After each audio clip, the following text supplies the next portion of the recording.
You're watching Medfield TV. Welcome to the October 15th Medfield Board of Selectmen's meeting.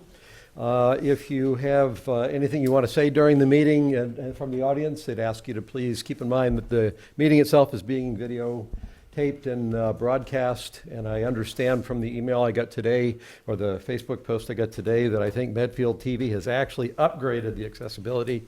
So it might be even easier for people to tune in and watch the video live if they'd like, from what I saw from Brett's post.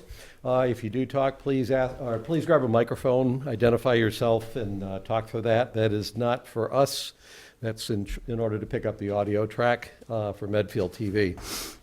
Before we start, I'd like to take a moment of appreciation for our service members serving across the world to help protect our country.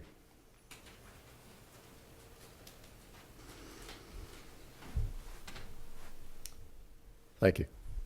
Okay, I think we don't have any citizen comments, so I think we go straight into our first appointment of the night. Jean Minio here to talk about the 2019 holiday stroll and also the lease agreement for the chapel and infirmary. Hi, Jean. Hi. There's a lot of stuff here. I think I'll start with the holiday stroll first and the programming piece. We also wanted to talk about the public safety aspect again tonight. You should have all received in a packet our proposal to introduce a new program on Town Hall on the front lawn this year. That came out of a conversation with Christine last year when I haven't seen that, so if Town you could Hall just was dark, summarize it. like this. No, No? Okay. So essentially it's a, yeah, Mike's got It it. was in the packet.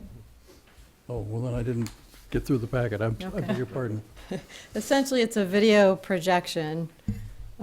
We'd be projecting onto the face of Town Hall, probably onto a screen in front of the door, about the size of the door. It's about 7 feet by 20 feet. And the way it would work is there's also another projection. So people would stand in front of the projection to the Town Hall.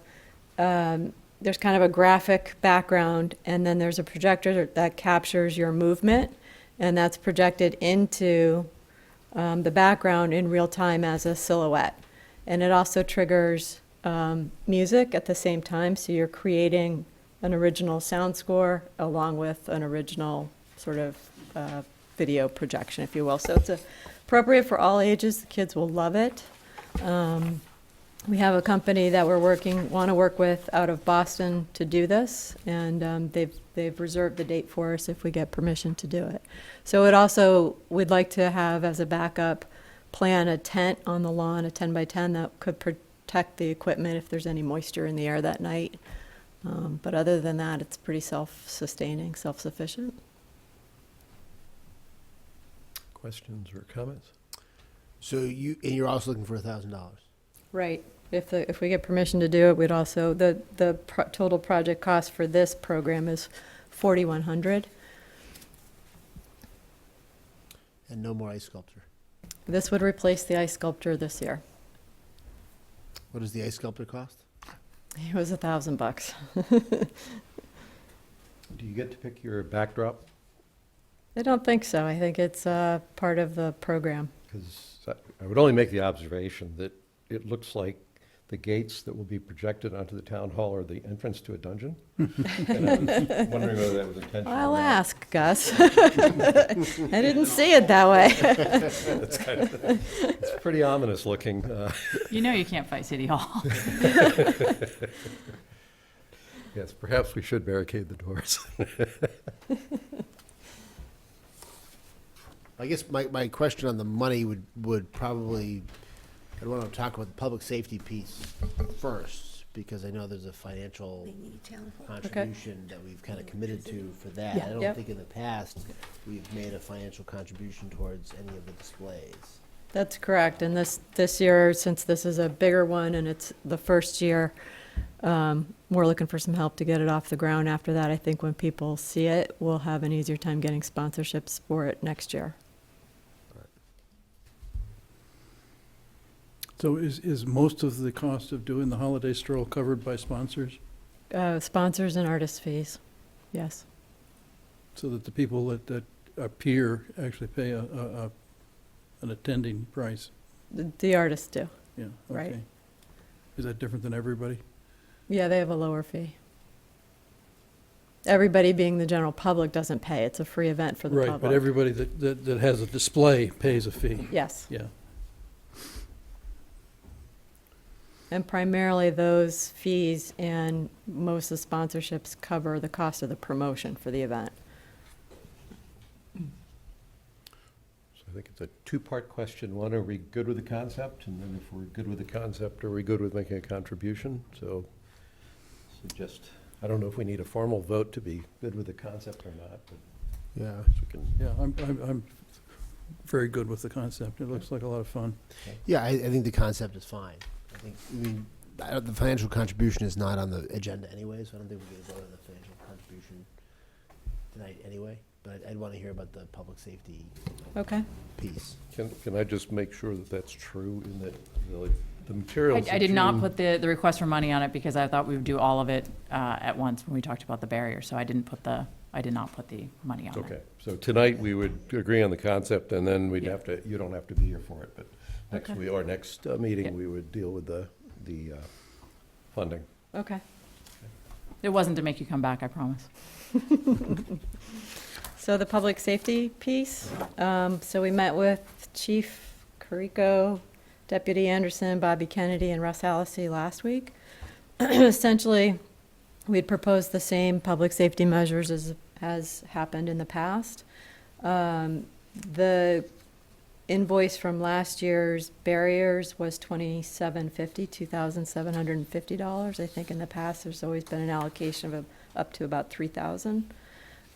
This year, because the light trees are now at the state hospital for the buses, Bobby got a quote to rent the 3 light trees that they've had in the past instead.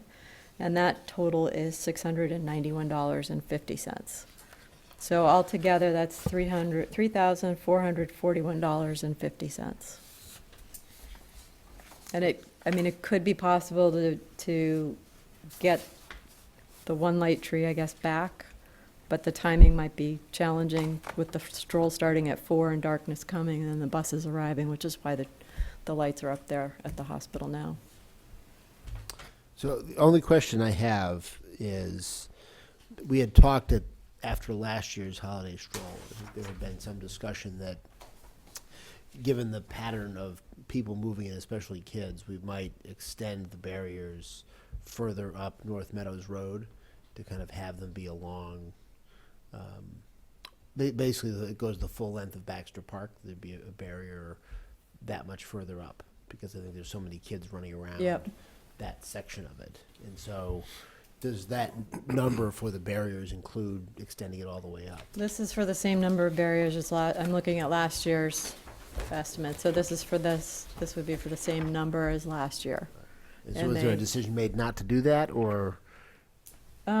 It wasn't discussed explicitly about extending it any further. I think folks had felt that it was adequate. Okay. And they definitely didn't want to extend any more on 109. Big No, I Hill. agree with that. I think the only section was, and I just can't remember how far it went last year. This is for a total of 70 units, Okay. so it's, So that would be the only question I would have is how far up North Meadows it would go. Because I had noticed myself that was kind of the one section where there's so much action in Baxter Park. yeah, And that end of it, where there's a lot of kids running around, is dark. You know what I mean? It's Yeah. both dark and then the road comes up there. So I'm fine with the number as quoted, and if you needed a little more to extend it further, I'd be fine with that Okay.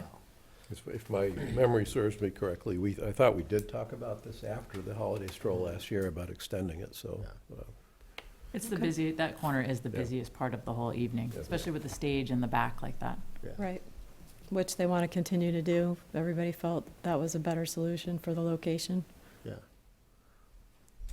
So I'm fine with that number, and if it's higher to extend it, I'm fine with that as well. Okay. I think I'll the let artist them- question presents a different issue. I think that we've made a commitment to supporting the public safety piece of this, and I just need to think about whether we add to that and Okay. support the art piece of it. Okay. But in any event, as of today, as far as the concept goes, you have the support. The only question is the funding of it. Okay. Yeah.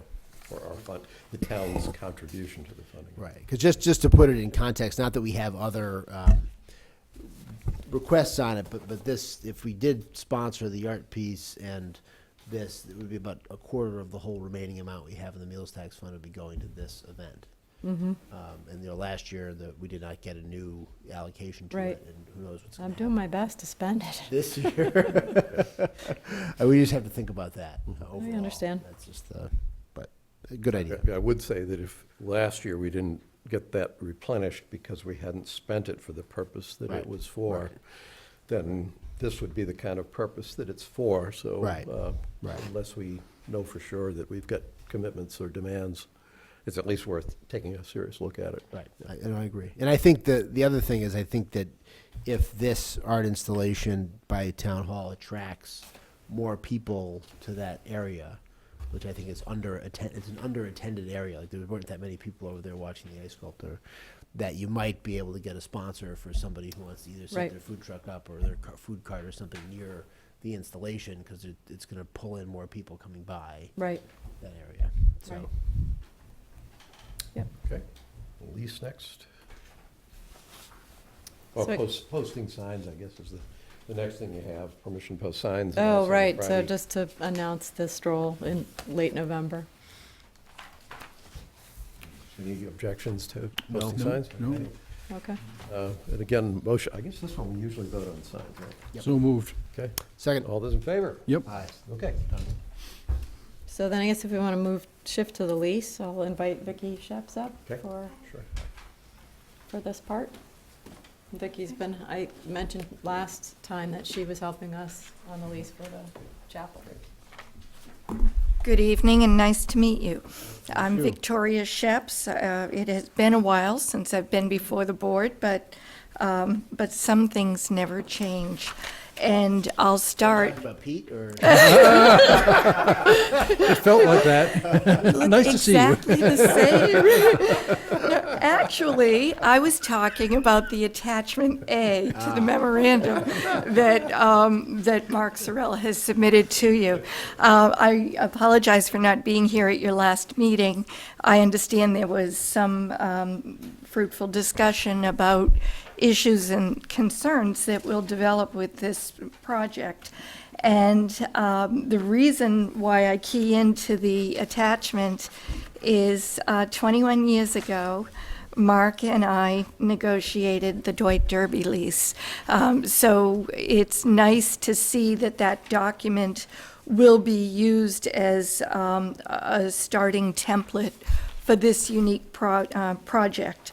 I look forward to you directing Mark to negotiate directly with me so that we can come back quickly with an agreement that will address your concerns. I do think that this project is different enough from Dwight Derby that it will probably make sense to have a rider that addresses the three key stages of this project. Initially, we'll have an assessment of the property before we can get to phase 2, our renovation. And then finally, out in the future, we'll have occupancy. And each of those phases brings with it slightly different requirements of how we will be acting as tenants and obligations that you'll have as landlord. So the first thing I'm going to recommend is that we do embellish the form lease that we have to take care of those three distinct phases. The other thing that I know you're anxious to hear about is fundraising, making sure that money is coming in, that things are going in the right direction. And in a draft that I sent over to Mark, I have put in some language and an opportunity for private audits by the selectmen along the way so that you can understand where the project is and provide direction, insight, advice, feedback. If there are differences, we're not heading in the direction that you would want, what I would recommend is that it be identified, there be a period of time to work out a suitable resolution for all parties, and then if during a specific time, 45, 90 days, whatever we feel we need, we have not had that meeting of the minds that we would want, 90 days to see what we can do, and then perhaps go to arbitration.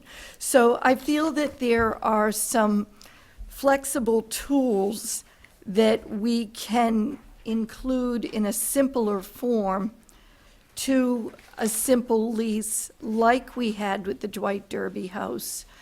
But I also feel that this situation is clearly different enough that we want something brief, viable, and flexible as the project evolves.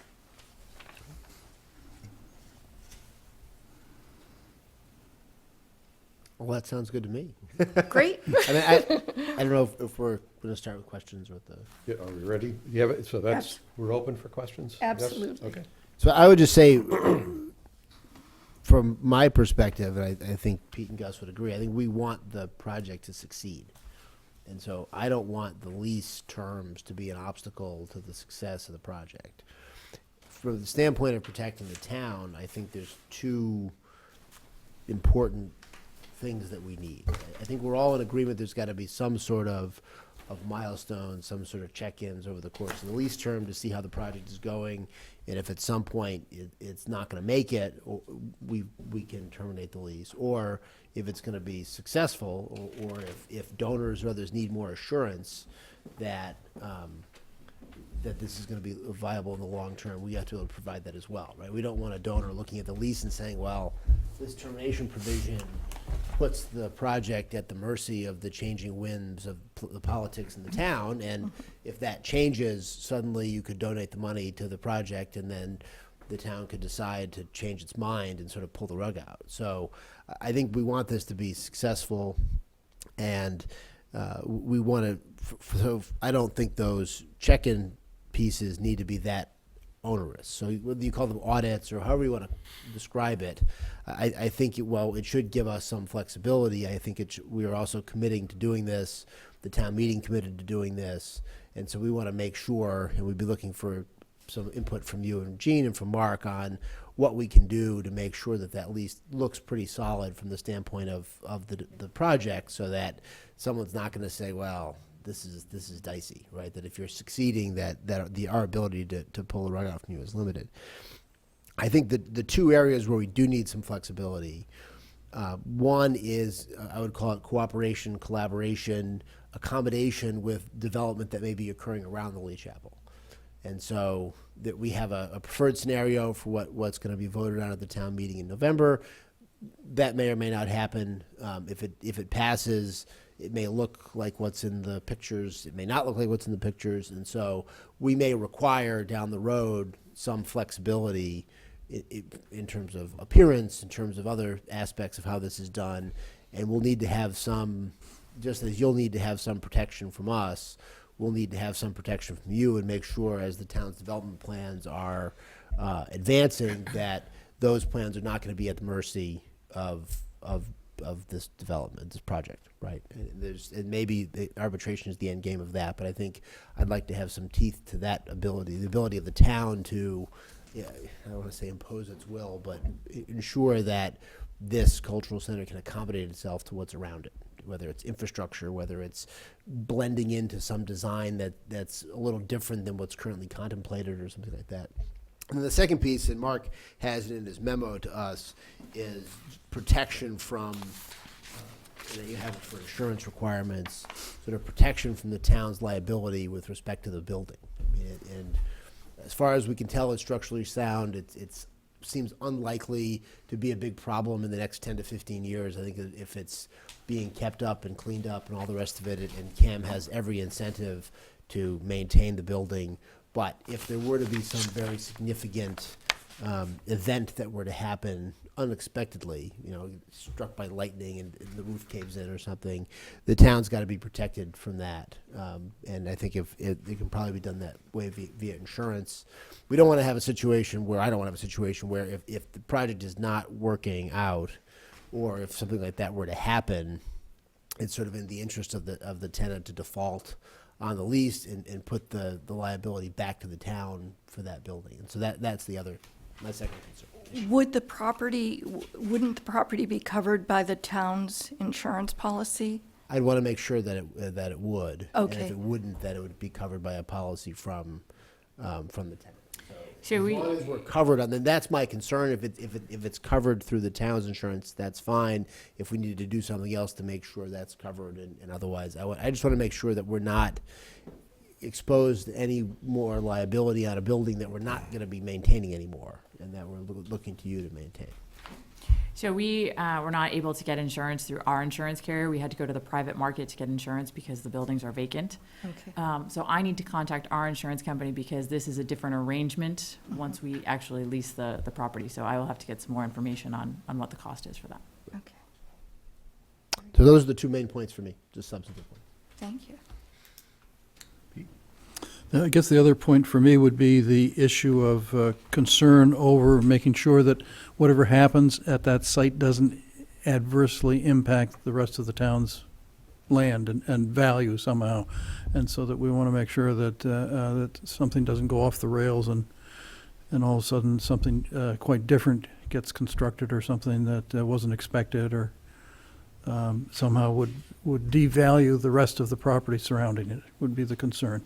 Would you be satisfied with a purpose clause that identifies the purpose and use of the property?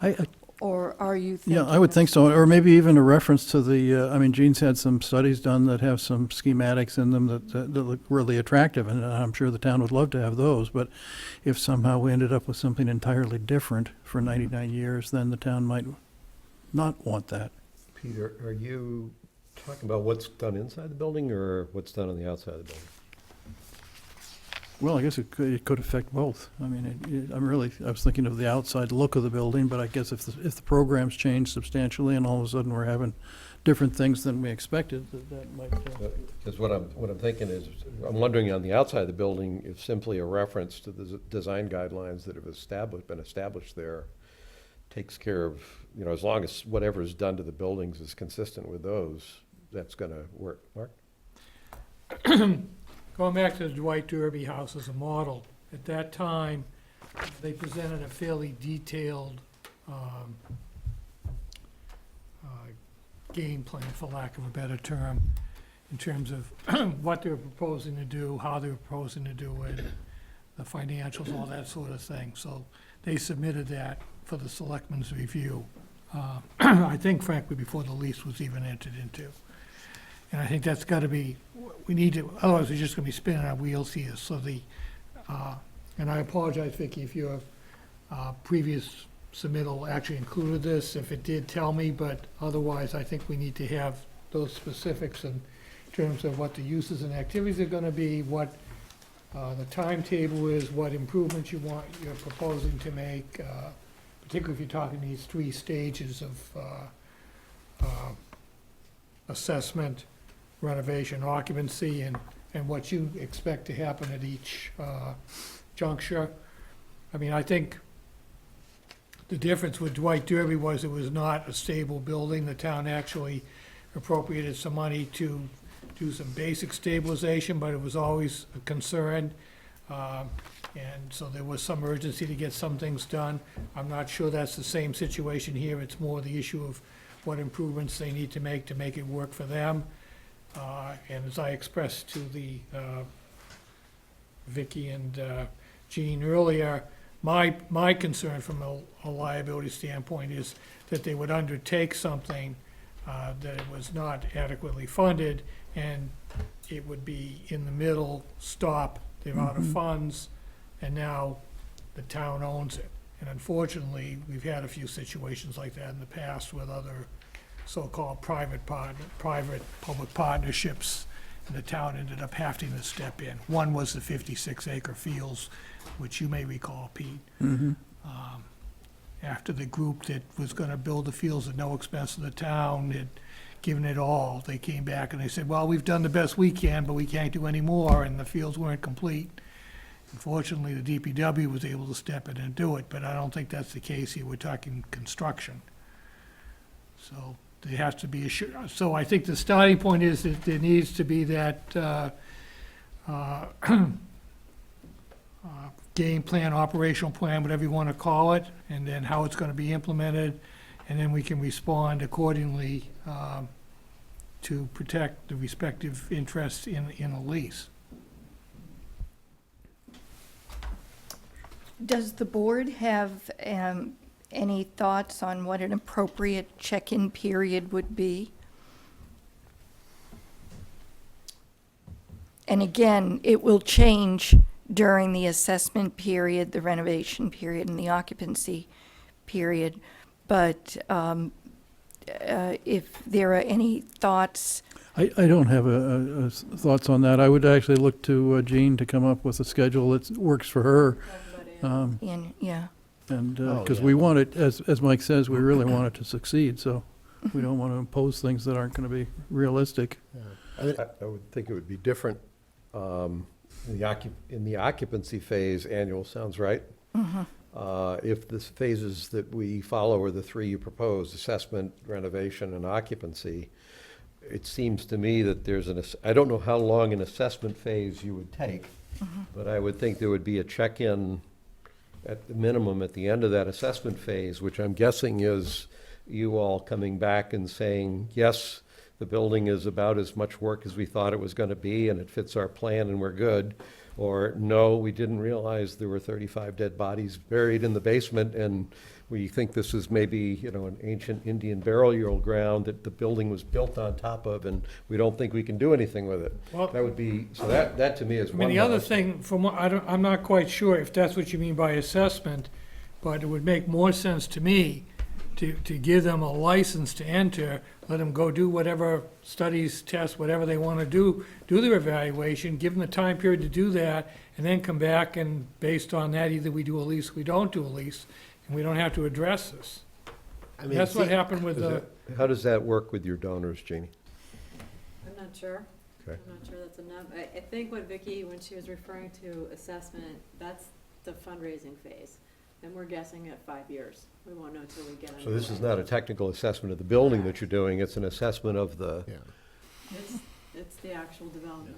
I would say 5 years is what I was thinking, that after, that our first opportunity to terminate the lease for non-performance or non-viability would be at 5 years. I would think at a minimum, because you'll be filing 990s and you'll be filing with the state annually anyway. Right. A term of the lease, you have to provide us with those every year, provide the town administrator with your 990s, and then I would say probably copies of any donor pledges, right? So on an annual basis, we're at least getting that financial information, whatever confidentiality we have to attach to that. We can work those issues out. But I would think, and again, if you think 5 years is right, that sounds right to me, that if you were somebody who's a donor who's making a commitment here, that would at least give you some comfort that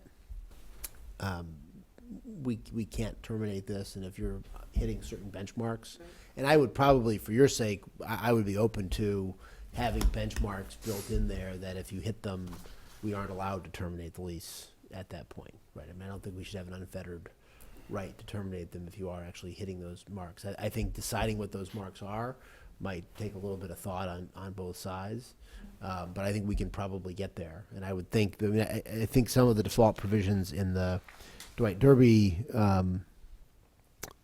house lease are fine, but I think we'd want to have the added provisions at 5 years. This is what you'll show, and this is, where it will be, and along with your typical defaults if you're dissolved or in reorganization or some sort of bankruptcy-like proceeding, that would be a default, obviously. But I think we can probably work on what the specifics are. I think 5 years for the first termination right would probably be, that strikes me as the right number. great. so Mark, to your point, so two things from my standpoint, Gene, if it matters, whether we wait 5 years to sign a lease with the understanding that that's what we plan to do, or that you know you have a lease. I'd like to hear that back, but to Mark's point, it sounds like it should be a lease that would somehow or another be, if it were a 99-year lease, it's a lease that starts with an initial 5-year term with a milestone at which point the next phase of that lease can be activated. So that in a Exactly. sense, we are kind of compromising between those two. Perfect.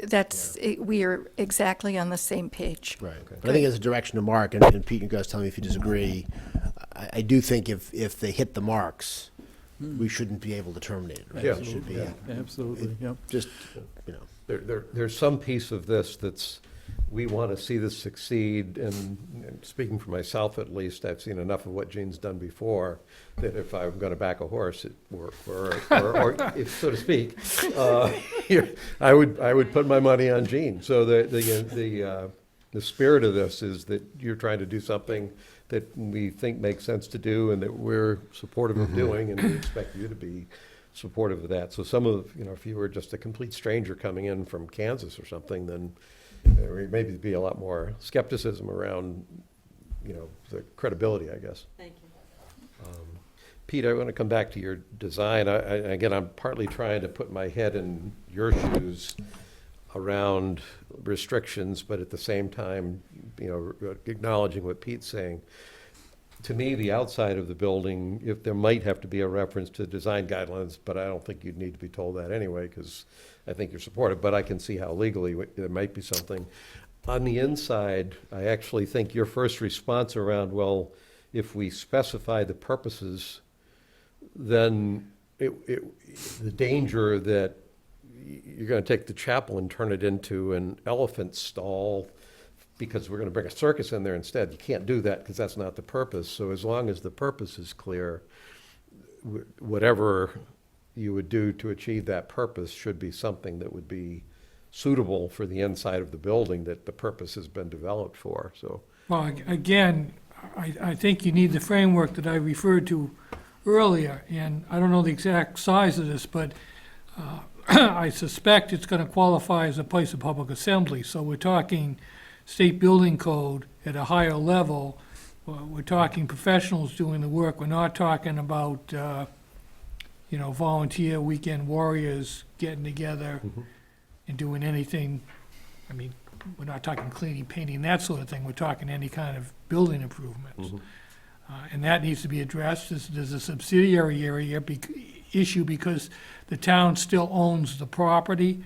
So improvements get made to the property. They may be covered by the public instruction and prevailing wage, whether we like it or not. So there are those issues. A long-term lease may exclude it because 99 years is viewed as giving up control, but the starting point is the town's continued ownership of the property makes all those things, puts all those things in play. What did we do at for Kingsbury? That was a ground lease. so We Mark, just rented them the ground and they built on their own. those issues you're calling out, you're saying that would have an impact on the wording of the lease? I'm just saying a heads up that everybody wants to do this thing and it's a good project and all that. I hate to be jaded, but I've been around here long enough that we've had some really bad things happen. And I'm just trying to avoid those. And the best way is to slow down, make sure everybody has a clear understanding, everything's spelled out. On a very pragmatic level, given my dealings with insurance companies, I'm fearful that the minute the insurance carriers, the town's insurance carrier sees that there's a lease of the property, they may refuse to continue to insure it. And so that it might be cheaper for you at the moment to have it continue to be insured by the town, but you've got to figure out whether that interferes with your fundraising Well, clearly. again, it depends, is it just gonna sit there while this due Assessment. diligence is done, or are they planning to go in and start doing things? Once you start to actually occupy the premises, that triggers a whole lot of things. And I know I'm talking to the choir here as far as 2 of the 3 of you go legally, but But I mean, Gene, you're shaking your head. It sounds like you're not going to start putting shows on there until you've actually redone the building. Correct. Yeah. nobody's going to go in there, it's just going to sit there. There's some minor things like the performance on Saturday with a vocalist. That's about the extent of it. Unfortunately, legally, there's no difference between major and minor. It's either you're using it or you're not. If it's just vacant, sitting there, then we can, that's status quo, that's one thing. But if you're even occasionally going in there and putting on performances or what have you, regardless of the sophistication, that triggers something else. Well, we just need to make sure, I think, that our insurance covers the situations in case there's an unfortunate event. Right. But obviously, I mean, I think the insurance we have now does contemplate people being in the buildings because we got it in conjunction with the movie. We got liability Yeah, insurance. so- we got We had liability the movie. insurance. So presumably that may not be, we just need to get the answer. It may be that even this occasional use is not going to trigger anything higher because the insurance we have already covers that. I don't think we haven't pledged to keep them vacant or people out of it. So it may not be an issue. Let's just make sure we know what the answer is. And I think it's a good point, Mark. We want to make sure that's covered. And that may, to the extent it's impacted by what you do, that maybe have to be spelled out in the lease. If you're going to stay under the town's insurance, we're going to have to include provisions in there to make sure that whatever's going on in the building is consistent with the town's insurance. And we have to have the right to, if the insurance changes and says, well, you can't do these 3 things, we have the right to tell you can't do these 3 things, won't be insured for it, if you're covered under the town's insurance. Right, and we did talk about this briefly when we came before we Yeah. talked about the year of creative placemaking programs. Yeah. Had some verification that what we were proposing was still covered. Yeah. I would think, and this is, I'm the one that's not the legal choir, but it's not just what you've been doing there. John Thompson's been running tours through there. And I would look at those as not being events of the arts or cultural arts center. Those are almost public relations, informational events for the town to understand the property. And I don't know whether that holds any legal water, but you're not as the institution holding an event that's a performance using this venue. It's more the things you're doing now or more, I don't know how, public marketing, I guess would be the way to put it, around the value of the property to the public in general, which I think is how, that's what you're doing now. If there was something going to be happening, it would be that kind of a thing that would have a public purpose, independent of the organization you're trying to create. So I haven't read the town's insurance policy for, since I read it for the 350th anniversary committee. And so I read it in 2001. And at that point, named insureds couldn't make claims against other named insureds. And so that if a committee member injured another committee member, there was no coverage, basically. That struck me as a huge gap in our coverage, which I shared with people, but I don't know that the coverage ever changed. But it would be good to make sure that everything's working well for the future. The insured v. insured exception. The insured v. insured exception. Yeah, that's what it's called, the IVI exception, yeah. Because it takes care of that. I mean, that's a big hole. Pete, I just want to respond to your sort of question around the aesthetics of it. It will be conforming to the, federal guidelines for the historic preservation. Secretary of the Interior The project has already started to receive historic tax credits based on the proposed use and the design. Oh, excellent. Congratulations. We're at 300,000 today. We'll continue to get them until we hit maybe $1.5 million from the state. The federal, we apply later when we're closer to occupancy. But we would expect 20% there too. And I guess for uses, I would just want to propose something pretty broad, more like the performing arts and education, knowing that this is a very long-term lease. The specifics of what kinds of uses under that could certainly evolve and change over time, but it would still fall under performing arts use. and educational purposes. Yeah, those can be covered generally, but I'm more concerned about alterations to either now or as you go along in order to accommodate those uses. For instance, if you were gonna install elaborate lighting or stage or enhance anything like that, those are the kinds of things that should be identified. So in the draft, under the uses, I had a couple, so you actually call out quite a few uses in the draft. I had two, and I agree with the basic concept of broader, more flexible uses consistent with the overall intent. Makes more sense to me than having a big, long list of very specific narrow uses and we left out something. So everything that was listed there was fine with me. The two questions I had about whether they would be uses that should be added or need to be added, one had to do with, you have something in here about public events. But I wondered whether there was any value in including a use of rented meeting space for organizations to use, which I don't see that in this use table. And the model, or the example that I was actually thinking of, you may not be familiar with it, but in East Greenwich, Rhode Island, there's an armory.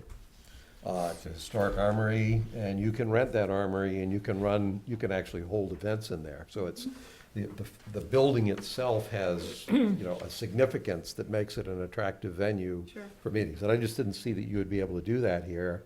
But I didn't see why you shouldn't be able to do that if you wanted to, so that came to mind. That's actually subletting, or could be Okay, subletting. well, the bottom line is, however, Right. I viewed it as a use only because it was. It should be a rented- addressed. rented venue. Okay. You're absolutely correct, it should be addressed. And then the only other question I had was whether there was any need for allowance for concessions. And what I'm getting at is not that you're gonna put a restaurant in there, but if you have an event and as part of that event, you have some sort of, for sale. I didn't see that immediately in the use list, and it seemed to me that It should be. with performances, that would probably be something else that should be considered. Pete, did you have another question? Well, the other thing that comes to my mind is that the town continues to try to market the property for other uses, and that there may be other uses that might demand sole use of the property, and so that we'd have to figure out wording around that, I think. You're talking about like in the next 5 years? as Yeah, during the assessment startup period before you're up and running. phase? Sure, yeah, we're flexible. Yeah, not gonna evict you once you're going.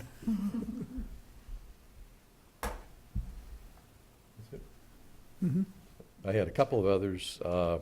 Just a general observation, there's places that talked about the buildings and land, and that you actually have comments in here about, is it the building, is it grass and paved area?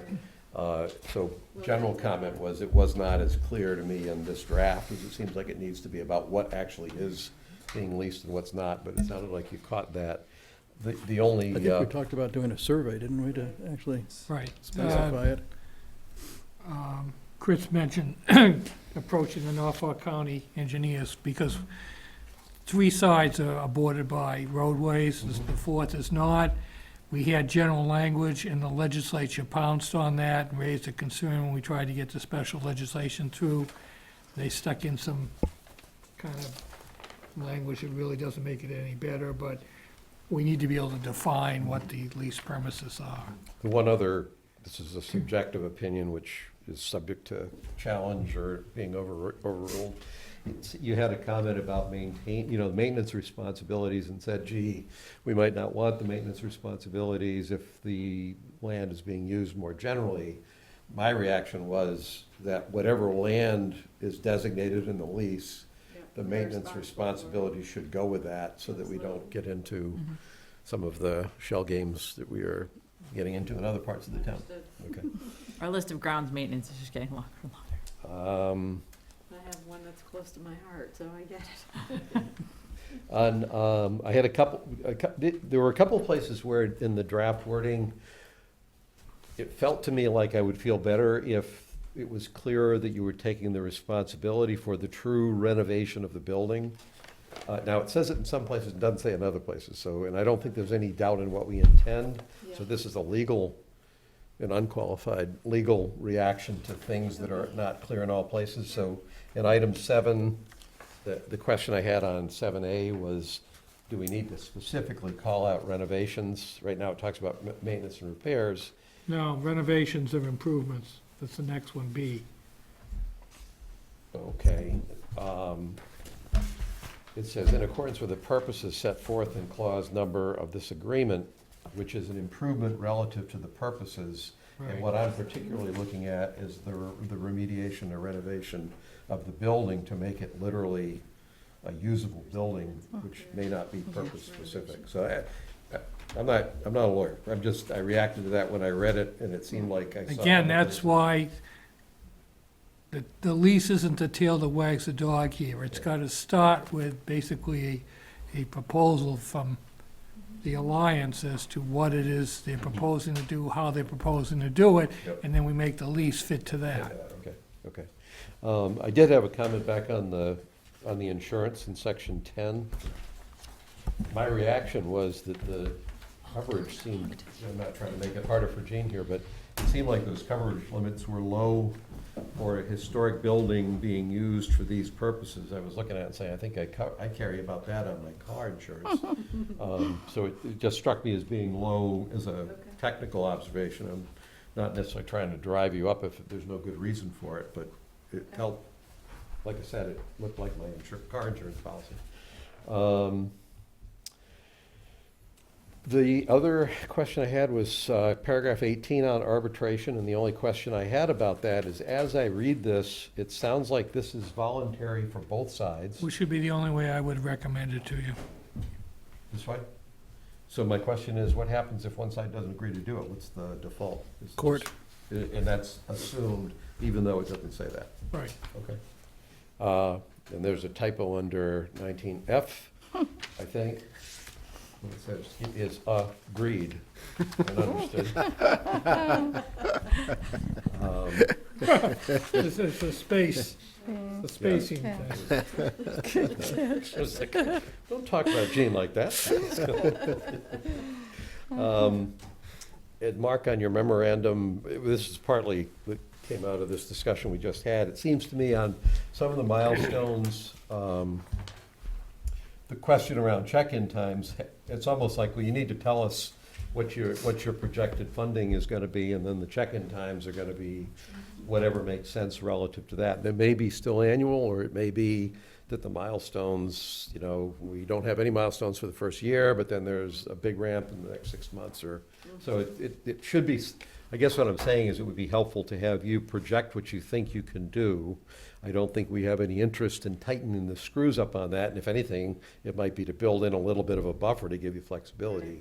So But I don't know. we've done those projections out for the 5-year, assuming a 5-year, Yep. ramp up to the renovation, so probably annual would work. Okay, Well, as long as there's some flexibility for 100,000 short on $2 million, we're still Right. moving forward. maybe that's the kind of a thing, it's an annual check-in unless the discrepancy between the projections exceeds some threshold, at which time. Well, there's two parts to that I would advise. One is the overall lease framework, yes, but also in no event shall construction work commence until there's been a separate trigger. Yeah, well, there is another question. At the point that you have a specific design and you're ready, my question I had is, does the town approve that, or do we just get informed? Is there any control on the town's part around that design? It's negotiable in the lease. Is there any reason why the town should want that control? My first thought is not really. My second thought is, to Pete's point, well, if there's any legitimacy to being concerned about what the scheme is, then maybe. So I don't have a position, I'm just flagging the question, whether there should be some. I think at the very least, you have to assume that it could come back to the town, and you don't want something done that is unfixable once it's been done. Yeah. So, I just throw that as a question that I think we ought to figure out whether it's necessary or not. The other issue, this is not a lease, well, I don't, maybe it is a lease issue, or maybe it's not, but the other issue, an implication of this lease is that at the point in time when you're ready to move on it, there'll be a synchronization question around the town's infrastructure. You know, you're not responsible for getting the site infrastructure to you, so we're, without having all the rest of it figured out, we actually are starting to push a train that's on a 5-year track before it matters, maybe. But there is some linkage between what we're in committing to this, we're committing in a very vaguely defined way at this point to making sure that the town is doing on its end what needs to be done to support. If nothing else happens up there, this is gonna happen up there. Are there working utilities to these two buildings at the No, moment? no, none, Nothing? nothing. You can't use a NEPA, so you can't use any existing. No sewer, no water, no electricity. So, but you had done some studies about what the cost would be. If all we were trying to do is to support that building or those two buildings, it's not an outrageous number. It's just, the point is, we have to be mindful of that and be prepared to support it when the time comes. So are we committing to providing utilities to the building? Yeah, we are. Well, That they're- needs to they're- be addressed. As this draft is written right now, yes, we are. In the sense that the lease limits the responsibility for that to the site, to the building, with the idea that that will be provided at the site. But we're not committing to do it. In other words, if it doesn't happen, we're not in breach of the lease. Right, no. Yeah, I'm not saying put it in the, Yeah, I'm not yeah. advocating putting some sort of a town binder into the lease. Right, I'm saying, let's understand the implications of what we're doing beyond the lease. We're not committing to do it in the sense that at the end of 5 years, we don't know for sure what this is until 5 years from now anyway, so it's not. What else is it's- already in, Right, becomes installed on the property already, Yeah. then maybe no Yeah. town obligation. and then it'll be a moot point. Right. Gus, Yes. bear in mind, Microphone.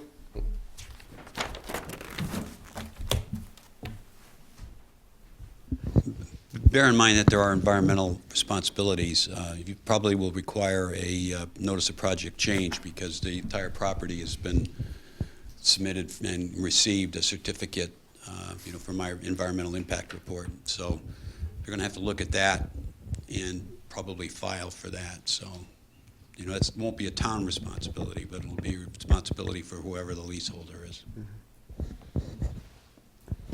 And It's then- probably one of those things that should get specifically stated in the lease, as whose obligation that is. Well, we have an obligation to pass it down.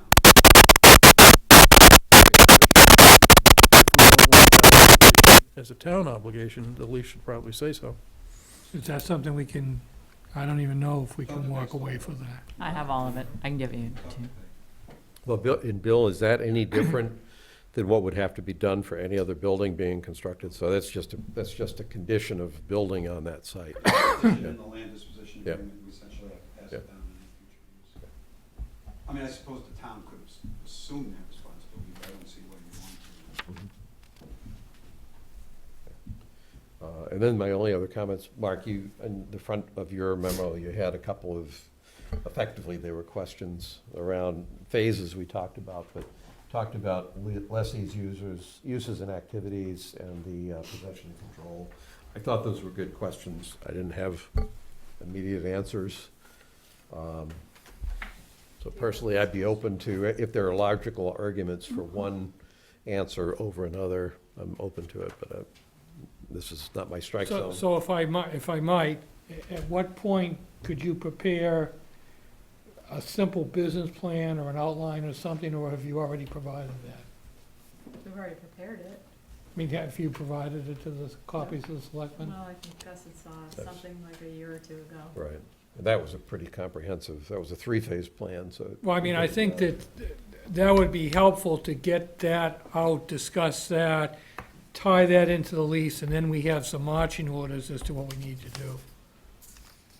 So by way of follow-up, I would suggest that you update it or refine it or simplify it, whatever you want to you're prepared to share with the selectmen so that we can move ahead.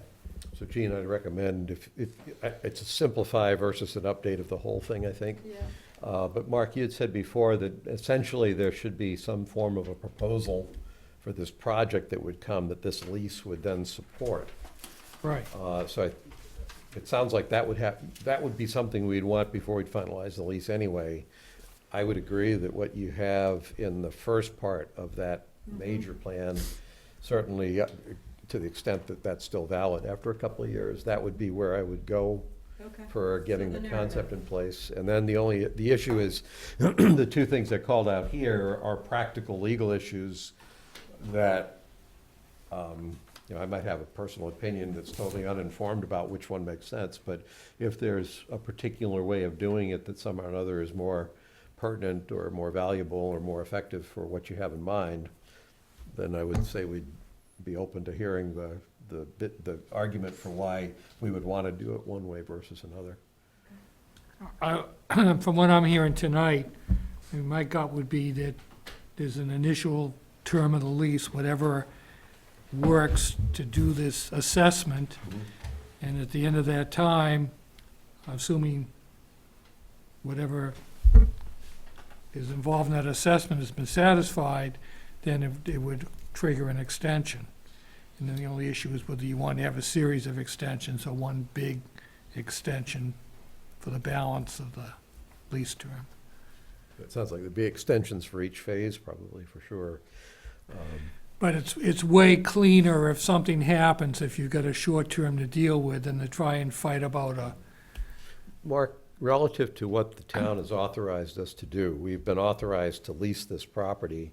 Does it matter whether we issue one lease for 99 years with 3 phases, or if when you first start talking about lease the property for 5 years, well, that's what we've been authorized to lease the property.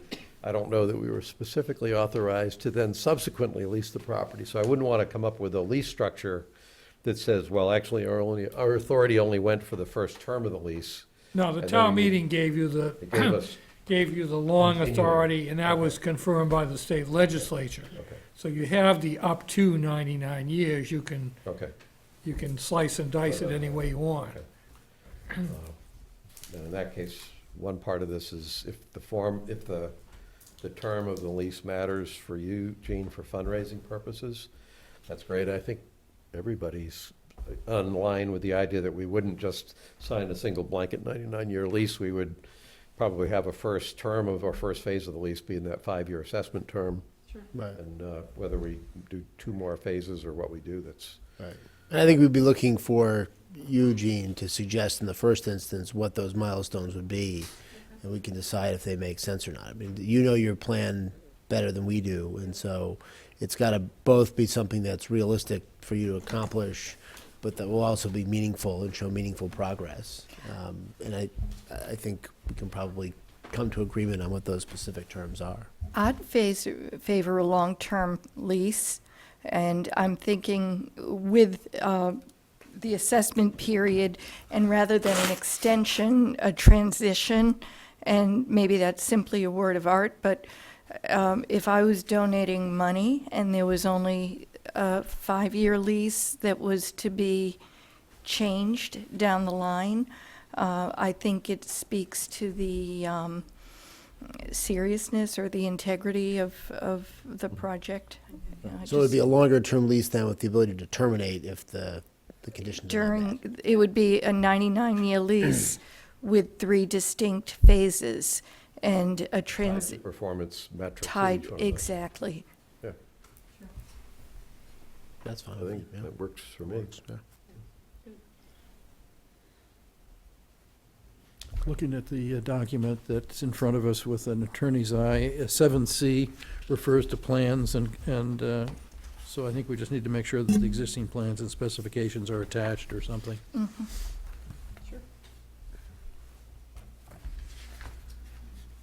Great. Okay. Thank you for your time. Thank All you. right, thank you. Let's see, next, we have action items. Town Council Mark Sorrell requests the selectmen to vote to sign assent and waiver notice to the gift of land from the estate of Carol M. Stockman. Vicki, if you could just wait a minute, okay. So this is a formality. The land was already deeded to the town and put on record at the land court. But now they have to close out the estate, and they need because we were a beneficiary under the will, they need our assent. So moved. Second. Those in favor? Aye. Done. Okay. Is this the land off of Bridge Street? Yes. Second item for action, I think, is canceled or postponed. We're gonna postpone that. Okay. The license agreement, everybody knows the license agreement. The agreement we thought we had is, we don't. So, The man who has the license agreement for the basketball hoop on Rosewood Lane told me that he pays about $800 a year for an insurance policy just for the basketball hoop, which struck me as very Seems odd. expensive. yeah. Yeah, it does I seem mean, it odd. might be nice if we could figure out a better solution than requiring people to buy insurance policies like that. Movable basketball courts would work. I think Mo might have suggested that. Okay. Yeah, I'm surprised it's that much, though. It's a separate policy is the problem, and so that you get into sort of minimum premiums, I think, probably. Okay. I mean, there are other ways of getting assurance other than an insurance policy is what I'm thinking of, you know, they could post a bond, they could do other things. We can talk to Mark about it. Yep. Next is a resignation letter from Council on Aging Board Member Gwyneth Centauri due to the fact she's moving out of town. Move to accept her resignation from the COA. So move, sure. Second. All those in favor? Aye. Yep. With appreciation for her service over the years. Absolutely. She maintains the traffic island at the intersection of Harding and Hospital in a very nice fashion, so I'm very appreciative of her because I drive by it a lot, as do you. Yes, I do. Next, selectmen are requested to vote to authorize Town Administrator Treerweiler to sign the acceptance of monthly contribution rates for MedX 2 for the renewal date of January 1st, 2020 to December 31st, 2020. And there's no increase on this. I they're saw saying. that, although there's a shift in the There's two a shift, but categories. there'll be overall no increase. So moved. Second. All those in favor? Aye. Okay. Vote to issue vote to issue the RFP for Hinckley property, but I think we'll need to talk about that, so. So Hinckley property RFP, Mike, I don't know if you want to start, guessing you had more to do with this than anyone? Well, being a neighbor of that, I should recuse myself. Okay. Yeah, I don't know what to add to the RFP itself. So I think Sarah drafted it in the first instance, and it was reviewed by the Affordable Housing Trust Board and approved at our meeting on October 5th. All right, so let me give you my feedback. First off, I'm absolutely on board with what we're trying to do. Yeah. So there's no issue around intent or usage, but they have a number of questions around this RFP. Okay. The most significant one for me is that we seem to be trying to do two things as key variables, and I'm concerned that we're going to get screwed up. One part of this solicitation is looking for developers to come in and propose what they would do by way of putting housing in on Hinckley, and we're presumably looking for some, we're looking for the most attractive, innovative, most attractive proposal for what they would do. On the other hand, we also are asking them for the price that they will pay us for the property. And so if I'm a developer, and I'm not, but if I were a developer, I would look at that and say, well, I don't know whether to give you a high price on the property and then give you a crappy, or a relatively, let's not call it crappy, give you an austere, straight down the middle development, or whether I should try to give you a very attractive development, and because I'm putting the money into the buildings, I'm going to not give you as good a price for the property. Because when I read this RFP, I have no way of knowing how you're going to evaluate this. So my suggestion on this would be that rather than doing that, we pick a market-based price for the property and say, this property is available for this price to the developer whose proposal we choose that best meets the needs for the housing within the price point that we're looking for. And then the competition is all around the development, and we're not, Mark, not intending to violate any laws around giving the land away. I need to have the market insight to say, well, if you take the straight market value of that land, perhaps for a developer who's putting a concentrated number of units on the land, the perceived value is even greater than that. So you may be able to get a market rate for the land and straight out purchase and still make it an attractive thing for developers to try to be innovative about. I just look at this and I say you have two major variables with no clear guidance on which is driving the decision. Well, I mean, we say we have, We'll get good proposals. we say we have three criteria. Yeah, so I have a problem with that too. And we're gonna raise, and this is why we sent this around about a month ago, to try to get these comments in advance of discussing at this point. So there are three criteria, which are, I think they are relatively common criteria for RFPs like this. So I here- think here- the highly these have other advantageous, criteria. advantageous, not advantageous, Those are all standard. those are sort of, that's kind of the rubric. So the issue I have on the criteria, it's not that the criteria, the three are bad, it's that they don't, for me, really cover everything. I don't see in this criteria any guidance around how we're going to evaluate the quality of the alternative proposals. There's no indication of the relative weight of the criteria, so I don't know if it's all even or whether certain things have more weight. And the thing that's missing for me, aside from the assessment of the development, is and maybe we don't need it, I'll defer to the real estate folks on the Affordable Housing Trust. But here we're asking for corporate experience, but we're not asking for anything about who's actually going to be managing this project or where this fits in terms of the actual execution of the project. I would call that out as the personnel category, which we don't have anything in here at all about that. And I'm not talking about who's actually doing the labor, I'm talking about who's actually managing this thing. As, you know, is it the person at the top of the organization? Is it somebody with no experience?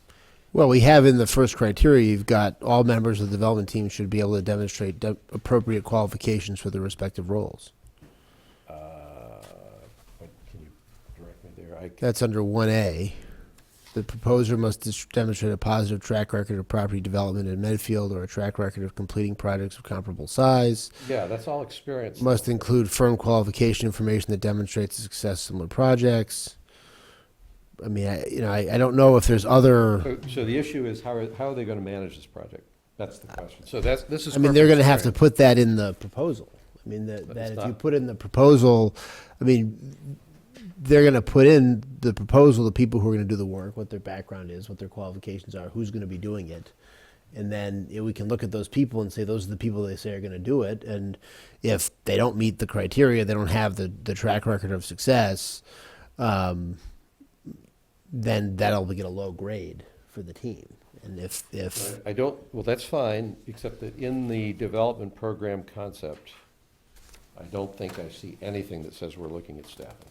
And in particular, I'm not talking about staffing, the labor side of it. I'm talking about the well, it's management under approach. that developer qualifications, experience, and financial capability. That's not the same as how are you actually going to do this project. That's experience. Corporate experience is a good thing. Can you show that you have experience doing projects like this? I'm not arguing that that's not a good one. I'm saying that tell us how you're planning to carry this project out and who's going to be running it. And I don't see that in here anywhere. Well, I mean, how you're going to carry the project out is 2, which is what the project's going to be. You have to demonstrate the ability to complete the development and all that. I mean, 2 is the 1 is the team. 1 is the criteria of the people who are doing this and what their background is. 2 is this is what the program's going to. This is what the proposal is and how we're going to do it. So you're saying 2L is the thing that addresses management? Well, I mean, it depends. I mean, I guess I'm struggling having looked at a lot of these proposals. I mean, I don't know that we've ever seen one that says Jim Smith is going to be the carpentry contractor and he's a good carpenter and he's gonna do it. I mean, you get the, you do the deal with the developer. I'm not worried about who's gonna do the carpentry, I'm worried about who's managing the project. Well, I mean, it's gonna be the people who are being proposed, the We're developer. gonna identify a Right, project. and this is a for-sale project, right? This is not like an apartment building where you're gonna have, if you're worried about like a management there's not gonna be management. I mean, it's gonna be like any other house. You sell the house to somebody and then they own the house. It's not just a for-sale project like here, you buy the land and go do something with it. Or maybe, I mean, if that's what you had in mind, Well, I mean, the authorization that we have from the town meeting is that this is a for-sale project. And so the developer is selling the gonna land. build houses. Yeah, we're gonna sell the land, and then the developers are gonna build houses on the land, and they're gonna sell the houses. with the price range that you have there. Yeah, that's the So- goal, right? We intentionally did not restrict it to any one of these criteria because, in the upfront, because we don't know for sure until we get proposals how much of this is feasible and what the trade-offs are within that. And ideally, we will get multiple proposals that will have different features. Like some might offer more units and be able to provide more housing, but might not have some of the other pieces to it. Whereas others might have fewer units and a higher price point. And we'll grade them according to these criteria. And then I think, and Mark, you can correct me if I'm wrong. I mean, I think this is written to give both the trust board and the board of selectmen a relative degree of flexibility in choosing among the projects without unduly exposing ourselves to litigation from failed bidders. I mean, I think, that's how I read the legal disclaimers and provisos in the back end to avoid somebody saying, Yeah. well, my bid was better and you had to pick mine. My issue is that if you make the solicitation obscure enough, where everybody has no idea what you're really saying you want, then what you do is you're going to drive the quality of the proposals you get down, because developers they'll have to speculate on how you're going to do all that. Now, the fundamental issue I have is if you want to do that kind of qualitative assessment, then don't also make it a price question. Because it's like you're trying to do two things with two major variables at the same time.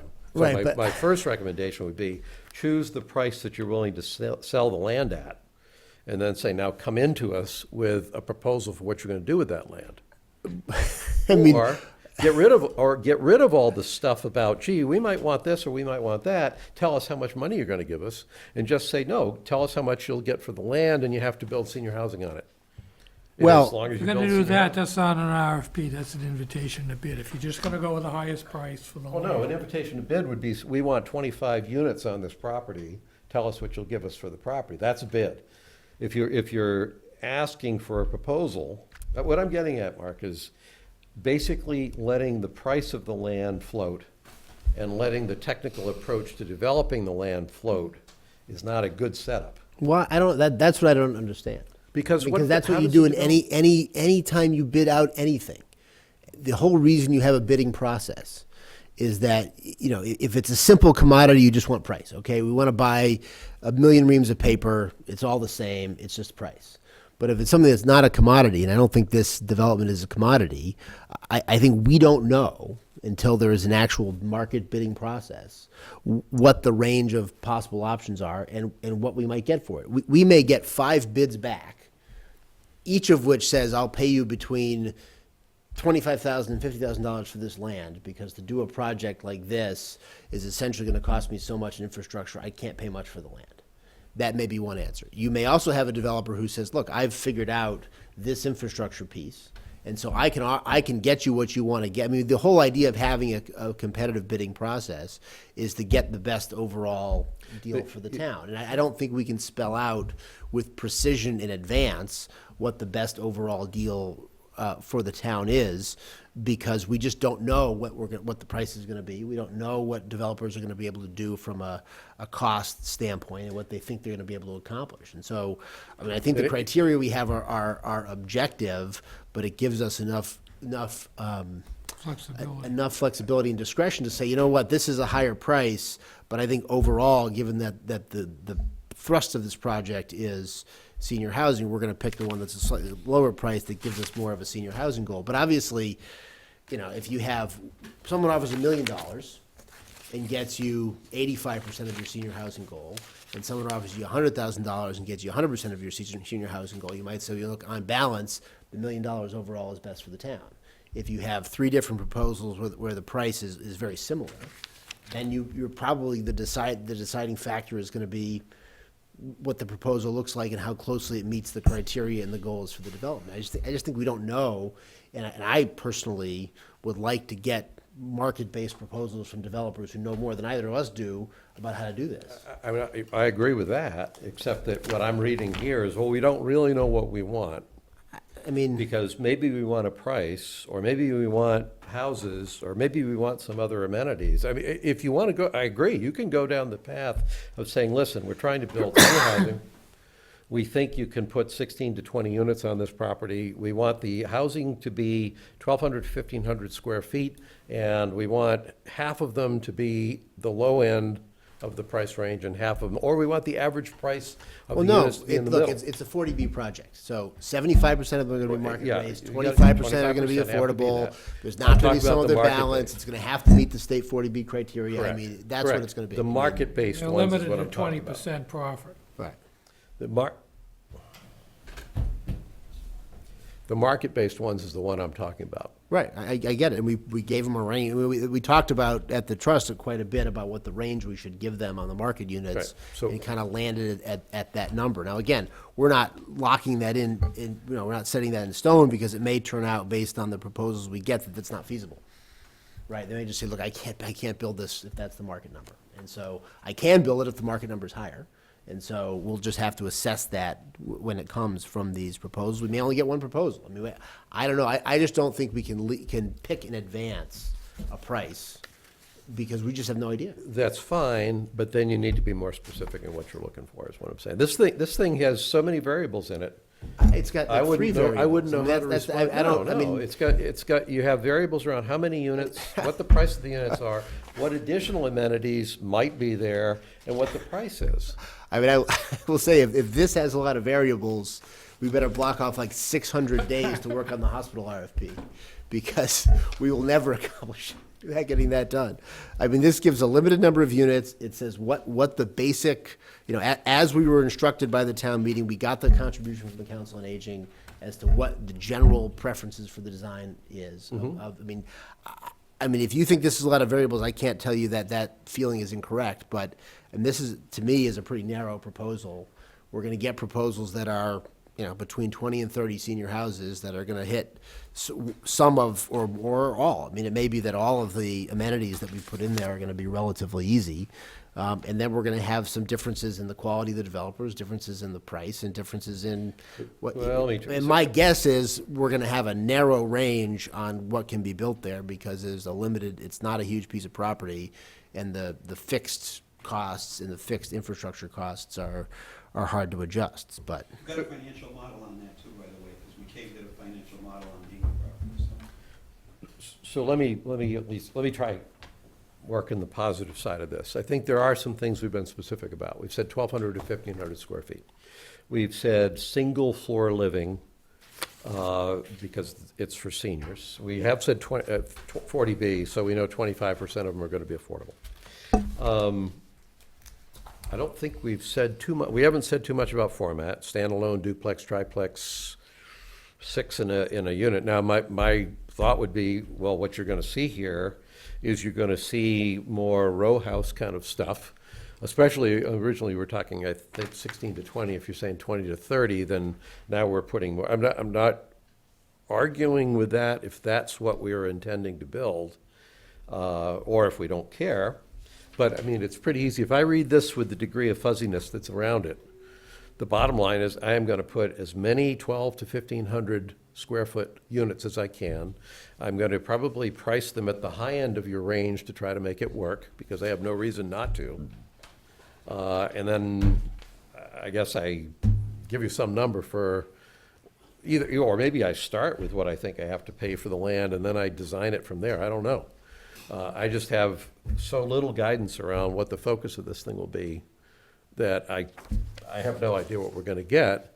My guess is we're going to get a lot of different kinds of proposals with people who've made totally different answers to those questions, and it'll be kind of a random crapshoot about what comes in, because we haven't actually said what we want in a way that would get people to propose against a relatively consistent requirement. Now, if that's the intent, Well, I mean, I think your characterization is wrong. I don't think you've read enough RFPs to know that this is. I can assure you, I've read a lot of RFPs. That's For- exactly where I'm for coming from. housing, Not for housing, no. for sale on public No, land, no, subject to no. laws on how you do public procurement? Right, no. You've read a lot of Well, those? public procurement, yes. On land. Yeah. You've Not done a lot on of land no. RFPs. Not I mean, on here's the land. thing, I mean, here's You have the, clear again. you have clear criteria in a competitive procurement. You have clear criteria of how you're going to evaluate things. Well, then and you here's, weigh Gus, them. wait, look, then just pick a price. Say what the price is.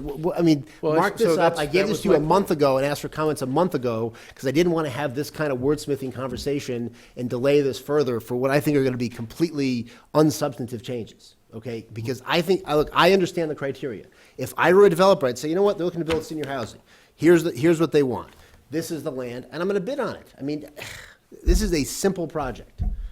And if you're going to be confused by these proposals because they're not all exactly against three I criteria, don't- okay. So then the I think short you have answer, some I don't- time I to don't get know what- unconfused in the time. Yeah, I don't know what it is we're trying to build here. And I don't think anybody else does either. I understand we're building senior housing. Well, then what do you think the priority is, Gus? But Really? So my basic. What would you pick? You would say, we'll give it to you for free if you can No, hit I all these already said amenities and I- make the nicest house My you want. basic point was leaving the price and the scope of this thing wide open. You're leaving two major variables open. But I and don't you're understand gonna how get- it's wide open. Could they build 1,000 units? No, they could. build no, three? You'll have one developer that's going to say, I'm going to try to give you the best price on the land, and I'm going to basically give you highly concentrated, minimal housing. And another one that's going to say, well, I'm actually not sure you're going to get too many that are going to say, oh, I'm going to give you a low land price, and I'm going to put up really nice housing. I actually think you're going to get a lot of the most minimal housing that will allow for the highest land price. Because if I look at this and I say, oh, there's a cost factor, I guess I better make sure I have the high price for the land. And I think this is going to drive it down to lower Then- quality Look, and housing. if you want to prioritize, a useful way to describe what you're saying is, you would like to prioritize the quality of the units over the price. Yeah. And No, then not over the price of the land.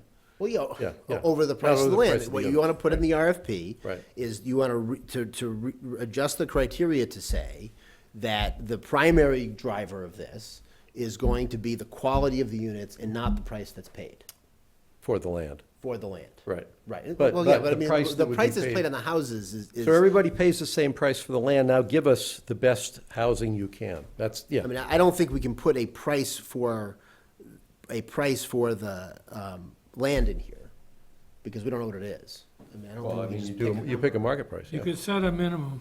Yeah, well, but, I mean, then they're gonna come at the minimum, right? I mean, Right. I think. Right. I mean, my preference is always to have a market solution to these kind of problems. This is a situation where, the market doesn't work for everything, but in this situation, there is a market solution for this. And I think, given the town's need for, additional capital, that being able to get some cash in the door for land that we originally paid $1 million for, 18 years ago, is not a trivial I agree with that, consideration. yeah. And so I agree with you that if somebody comes in with 60 units on there and they're ugly and they don't really meet any of these other things, they'll have a very low score in criteria 2, maybe a higher score in criteria 3, and when you balance them all out together, you have those proposals. If we drive it towards, we're just looking for the quality of the units, the other problem you may have is, if it turns out the number that we've picked, uneducated about this, is not viable, then you may get nothing, right? Whereas with this proposal here, it is flexible enough. I don't think it's, I just disagree with your characterization of it. I don't have any trouble at all understanding what we're looking for, and I don't think a developer is gonna have a hard time understanding what we're looking for. I mean, I just think they'll look at this and be able to put together the variables of these proposals. But if the priority is going to be, look, we only want really nice units, and we don't care if there's only 16 of them, So you know, you're actually correct in the way I'm looking at it. I'm saying that if you leave the price completely open, the pressure for a developer will be to give the town a high price. And the implication of that pressure to give the town a high price on the land will be to cut the quality of the housing that gets put on the land, either to drive down the cost of the construction itself, because you put it into the land, or to increase the number of units, because that's the other way you make money up. And you are correct. I'm not trying to build luxury stuff here, but yeah, I was sitting there saying, listen, get a fair price for the land, stay within the law, and actually, I'm not talking about losing money on the land and getting a return on the land, but to the extent we can, send the clear message to developers, we want the best designs you can come up with for this housing that you're gonna build. Now, I think I had assumed originally we were intending to bound the number of units that were allowable, and I knew we were bounding the price for the market rate units. And Well, we can't bind it, but we have a target preference. Now, the target preference, there's a tension between those two considerations, right? I mean, the way to keep the market prices lower is to build lower quality houses, right? So you Or can make more. More, right? And Yeah. so, and again, that's why I do see this, I don't think it's a million variables. I do see it as several variables that you have to look at if you stuck with this particular approach to the RFP, is that you'd be comparing all of those things, and you could evaluate the price. And I understand your concern that the developer will think we're gonna be principally concerned with the price. I mean, the reality is, in some bids like this, you might weight the price exclusively. Yep. Here, it's only being weighted as a third of the three criteria, and it's being weighted equally with the quality of the development team and with the nature of the proposal. Now, I don't know if there's you tell me, Mark, if you can weight one more than the other. I'm not comfortable picking a price blindly in advance. You could, but once you do that, now you get yourself locked in. It becomes very difficult if it doesn't, what you get doesn't fit into that model. Now you've kind of You lose your flexibility. unintended consequences. I mean, I think given that we know so little about what these bids are going to look like, my preference would be for, within the bounds of what we've been authorized to do by the town meeting, to have a greater degree of flexibility and see how qualified the proposals are. Because I can tell you that for me, even if you had a proposal that was great, but you had a developer who was very sketchy, I wouldn't go in that direction, right? That's obviously an important criteria, because you want this to be a successful development. I think, again, I wouldn't pick a price in advance if you want to, and again, the price proposal includes not just the price, it's the total estimate of the ongoing economic benefit to the town, right? So it may be that. Well, I think, yeah. I mean, we had a project in Franklin, we picked, we inserted a minimum bid, and the result was we got no responses because That could the happen. numbers That's didn't not work. the end of the world to say, here's what we want, and everybody says, no, you can't have that. That's fine. But the idea that everything is so neutral and so general, I mean, to me, in a procurement like that, the way I would look at this, and this is speaking as a single person, is the highest weight I would have is on what are you proposing to do on this property? The cost I would probably actually put the corporate experience last. I would count it. But I wouldn't sit there and just have someone come in and say, yeah, let me give you my brochure of all the stuff I've done. I think it counts, but I would look at what the proposal is, and the fact that somebody who hasn't maybe done as many of them, but is really getting into this area, comes up with an innovative idea, you gotta make sure you're confident they can do the job, sure.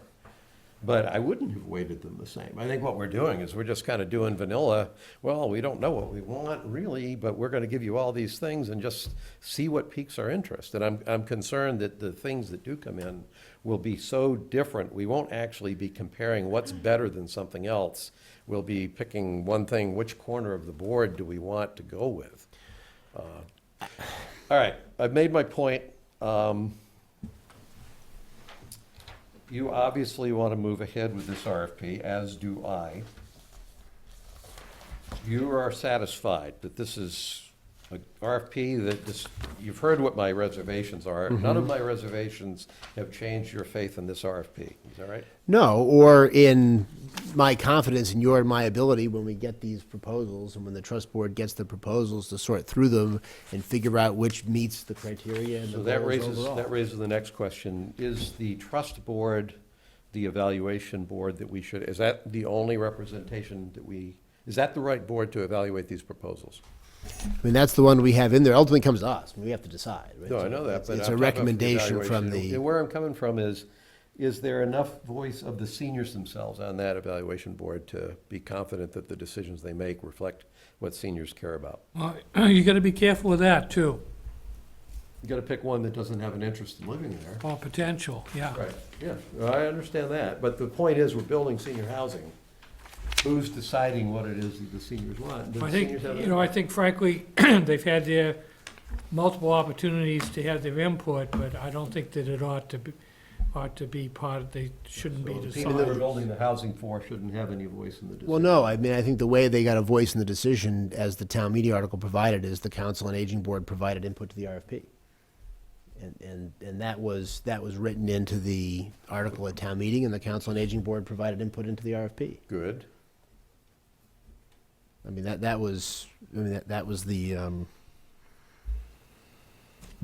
what their request, and that was what was put into the, So that says that the RFP reflects what the Council on Aging Board thought we should be asking for. I'm asking whether should be seniors' voice in any way, shape, or form around how you make the decision about which of those potentially highly, wildly different proposals is the one you're gonna pick.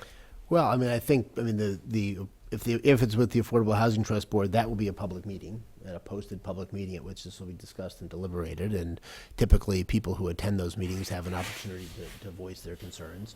When it comes to this board, that will be at a publicly posted meeting, then the board can come in, and, I mean, I think they will have a chance to say they think that we shouldn't, one proposal's better than the other, or one thing, I mean, I guess, I mean, look, I mean, I'm not discounting your concern, Gus, and there's always a chance that these prospective proposals could be irreconcilable in some way. But I do think it's, and Mark, you tell me if we're wrong, I think it's written such that we have a pretty good room to choose between those that come in based on these criteria, that if they tie, right, if they're close. Yeah, Sure you have there's been very little, if any, litigation on unsuccessful. What happens is projects go bad. They don't get constructed, or they don't get constructed as contemplated, and then the Inspector General is asked to come in and review what went wrong. And I think I gave you years ago the Lynn decision, which was kind of like a roadmap from the Inspector General on avoiding those kind of issues. I mean, I guess, listen, I'd be comfortable with weighting the project itself at, say, 50%, and the other two components at 25 each, if you really felt strongly about a So- good project. Yeah, I mean, look, I'm comfortable. I mean, if that would make you feel better, Gus, I mean, that would be fine with me. I mean, I think ultimately you're still going to be evaluating it kind of holistically within the bands of the RFP and within the bands of what the authorization from town meeting was. If you would rather weight number 2 as half, and then some other distribution between 1 and 3, I don't care about that. So, Mark, how did we do Turtle Brook? Do you know? Turtle Brook was not a. Private land. That was an adversary. That wasn't a, So that was private land, it was done on Right. private land, there was it no. was an unfriendly 40B. Back when you could do age restriction. I am not going to force my opinion in on how this, I'm asking questions that when I reviewed this RFP, things that jumped out at me that were of concern. I have oftentimes on issues talked about how people in this town have the ability to find excuses to delay things, and given this discussion, I'm not going to do that. So I will move ahead with, you've heard the issues I have. Loud and clear. I still have them, but I am not going to block this RFP. If this is what you think we need to go ahead, and this is what the Affordable Housing Trust thinks we need to go ahead with, I will go ahead and support this. And I will say, I mean, as you know, I mean, the members of the Affordable Housing Trust Board do include people with experience in real estate and experience in these things. And no one raised that. I mean, people had comments on this. We revised it from the original draft. No one raised the concern that a developer wouldn't understand what we were looking for. We'll get to find that out. We will find Okay. it out. If you want to, All right. if you get to an I I told would- you so situation, I will take it. Yeah, I'm not a big fan of that. And given the delays to this project that have already occurred and the value of gaining experience in building senior housing, I've made my concerns known, but I won't stop it. So I'm prepared to move ahead with approval of this. All right. Then I would move that we approve the Hinckley South RFP. Second, all those in favor? Aye. Thank you. Now we can get on to less controversial topics like Medfield State Hospital zoning. Well, no, we have a very uncontroversial Those topic next. RFPs will be coming down the road. You know where I'll be coming from on those. All right. We got an easy one next, though, Gus. Easy one next. Selectmen requested to vote to appoint Richard DeSorger as town historian. In exile. Have a motion. So moved. Second. All those in favor? Aye. Note, it doesn't say which town, but I think we can presume that it's Medfield. All right. Let it be so noted that we tried for over a year to find someone who was willing to step in to fill his shoes. And as he watched that, I think he took pity on us and said, okay, I'll come back. Discussion items, the November 18th special town meeting warrant articles and the So zoning. I have a question on this, and it's come up several times, and I've been able to talk to each of you, and I think you need to have this conversation, is what articles are going to be on the warrant? So the first article, and this was actually brought up at the warrant committee, the first article is going to be the Cable 8 article. The second article will be the rezoning of the state hospital article, and the question is, will there be a separate article on the warrant for authorizing the selectmen to issue the RFQ and the RFP? And I've spoken to Mark, and you don't need town meeting authorization for that, but I don't know if you're all on the same page on that. And before we start prepping the warrant, I want to make sure we're all on the same Can page. I just back you up one? Yep. When I saw the draft of the articles, I thought there were two zoning articles, one establishing the district and one establishing the specific uses for the areas in the district. So there's actually two articles there, right? So there's two articles, but in talking to Sarah and to Kathy McCabe, that may actually come out to be one article. They're working on that now, whether or not it's actually going to be one. So for this conversation, even if those are two, will there be a separate article from the Board of Selectmen authorizing you to issue the RFQ and the RFP?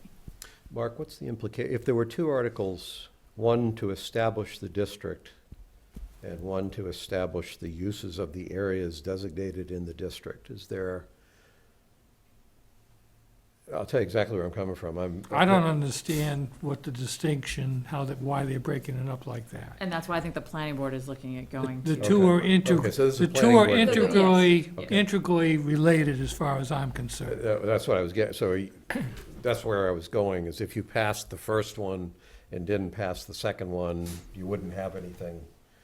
why I If you think didn't they're- pass the first one, you couldn't pass the second one, and you wouldn't have anything, so there's no real need. Okay, I get it. Yeah. Okay. Got it, okay. I don't see any need for a third article. Yeah, if it's not required legally, I Yeah. don't. No. It's- So I just want to make sure, because the warrant committee was asking whether or not you were actually going to ask permission for it. And in speaking with Mark, you're not required to have permission. You can have the authorization to issue RFQs and RFPs. Besides, if we had three articles, then Scott would have to do some drawing. So no, so they understand, you're not gonna award it, you would need Yes. town meeting authority Right. to Yeah. award it. And we could do that regardless of, under any circumstances, right? We could Right. issue an RFP or an RFQ Correct. without, for You anything. just have to make it clear in that document It that has it's not been subject to approved. Yeah, oh yeah, town yeah. meeting. Yeah, no, I don't think we need to do it. Okay. So just to go over the process to make sure I still follow the process. So we're passing the zoning at the special town meeting.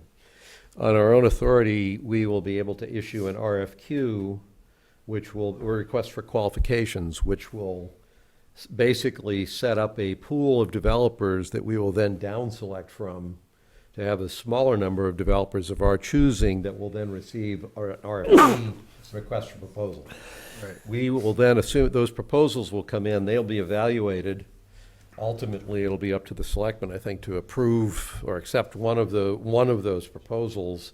That recommended approval then will be will have identified that specific proposal prior to a subsequent town meeting where the taxpayers will be asked to approve the disposition article authorizing the selectmen to dispose of the land required to support the issuance of the contract for that. Which is a development. two-thirds vote.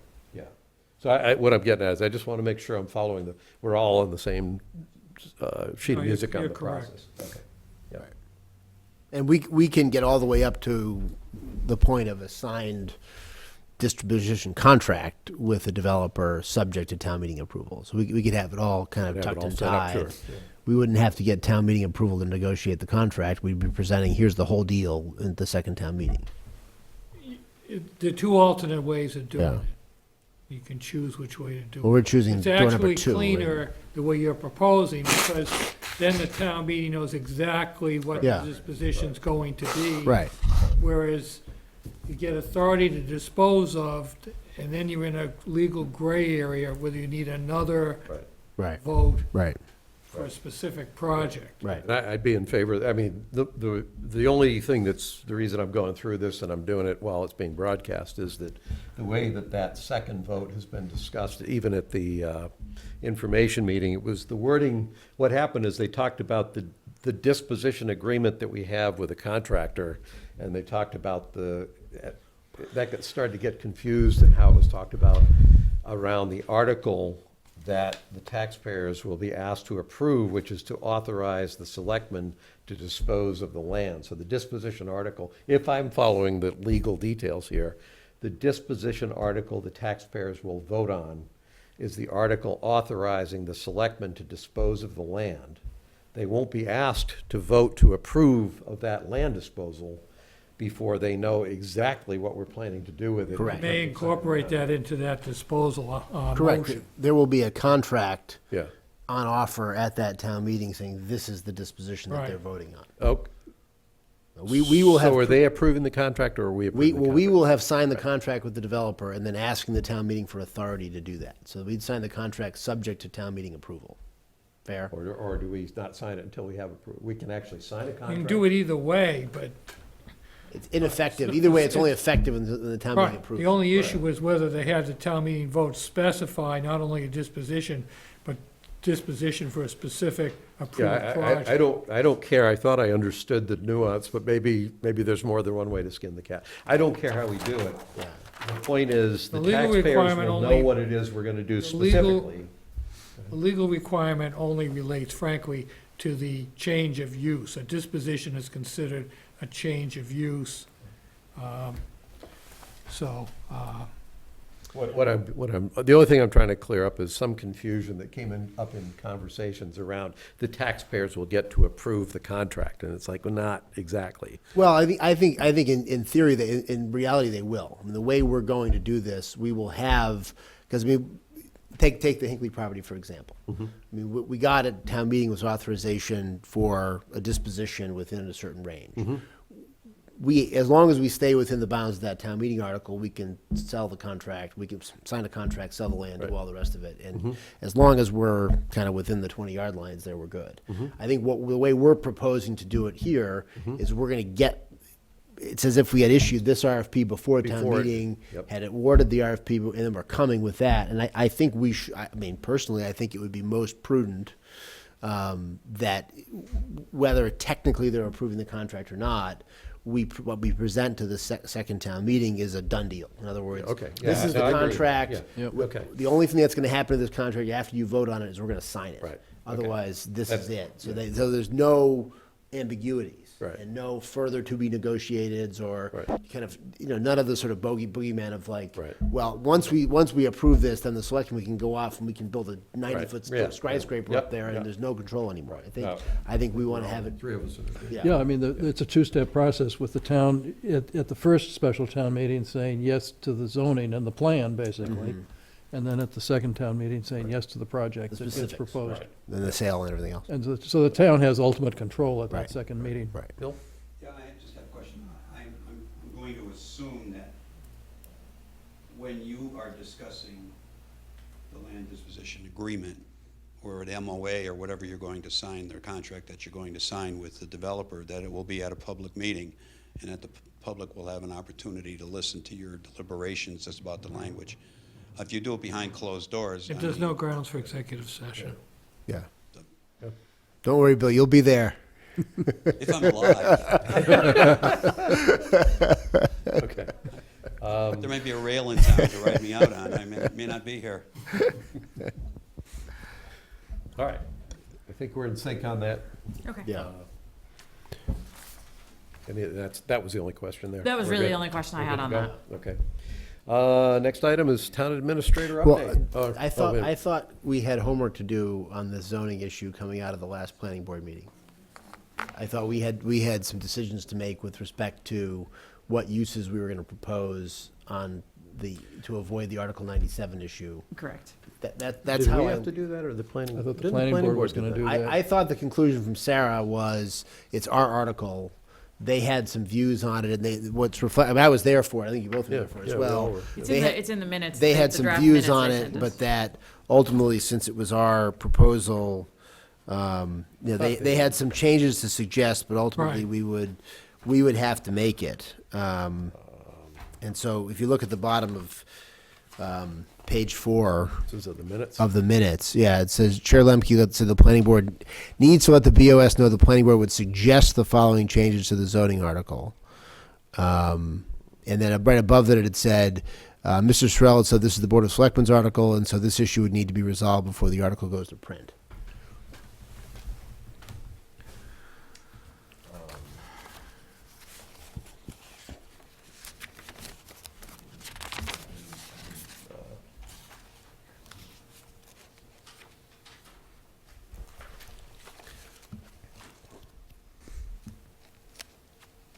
Now I know why we get the draft meeting minutes from.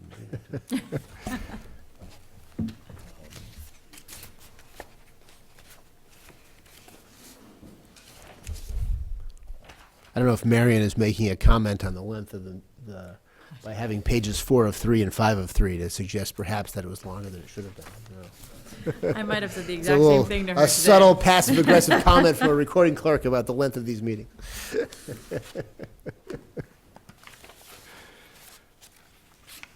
Let's see, so I just hadn't picked up on it. What the discussion they were having in the planning board sounded reasonable to me, so I just checked it off as, yeah, the point is to avoid letting it lapse into Article 97. Article 96. And the only issue here I'm reading in the minutes, and Bill, I don't know if you can shed light. So this is saying minutes not just for the Northfield and for the green, but also for the water tower. I don't think we had to be concerned about the water tower as I was much. thinking we don't either. Concerned about the water tower. Right. Anything on a water Right. tower at this stage of the game. Right. Just confuses Yeah, the only issue I've heard it possibly used there is community gardens parking. Parking. Parking. and parking. But Well, I mean, can we already do the parking? I thought the plan called for parking there, right? Yeah, I think the parking is allowed. So it's already allowed there. So the issue there is that we need to go back to the state and ask them for permission to be able to use it more extensively, to ask them to change the deal that we cut.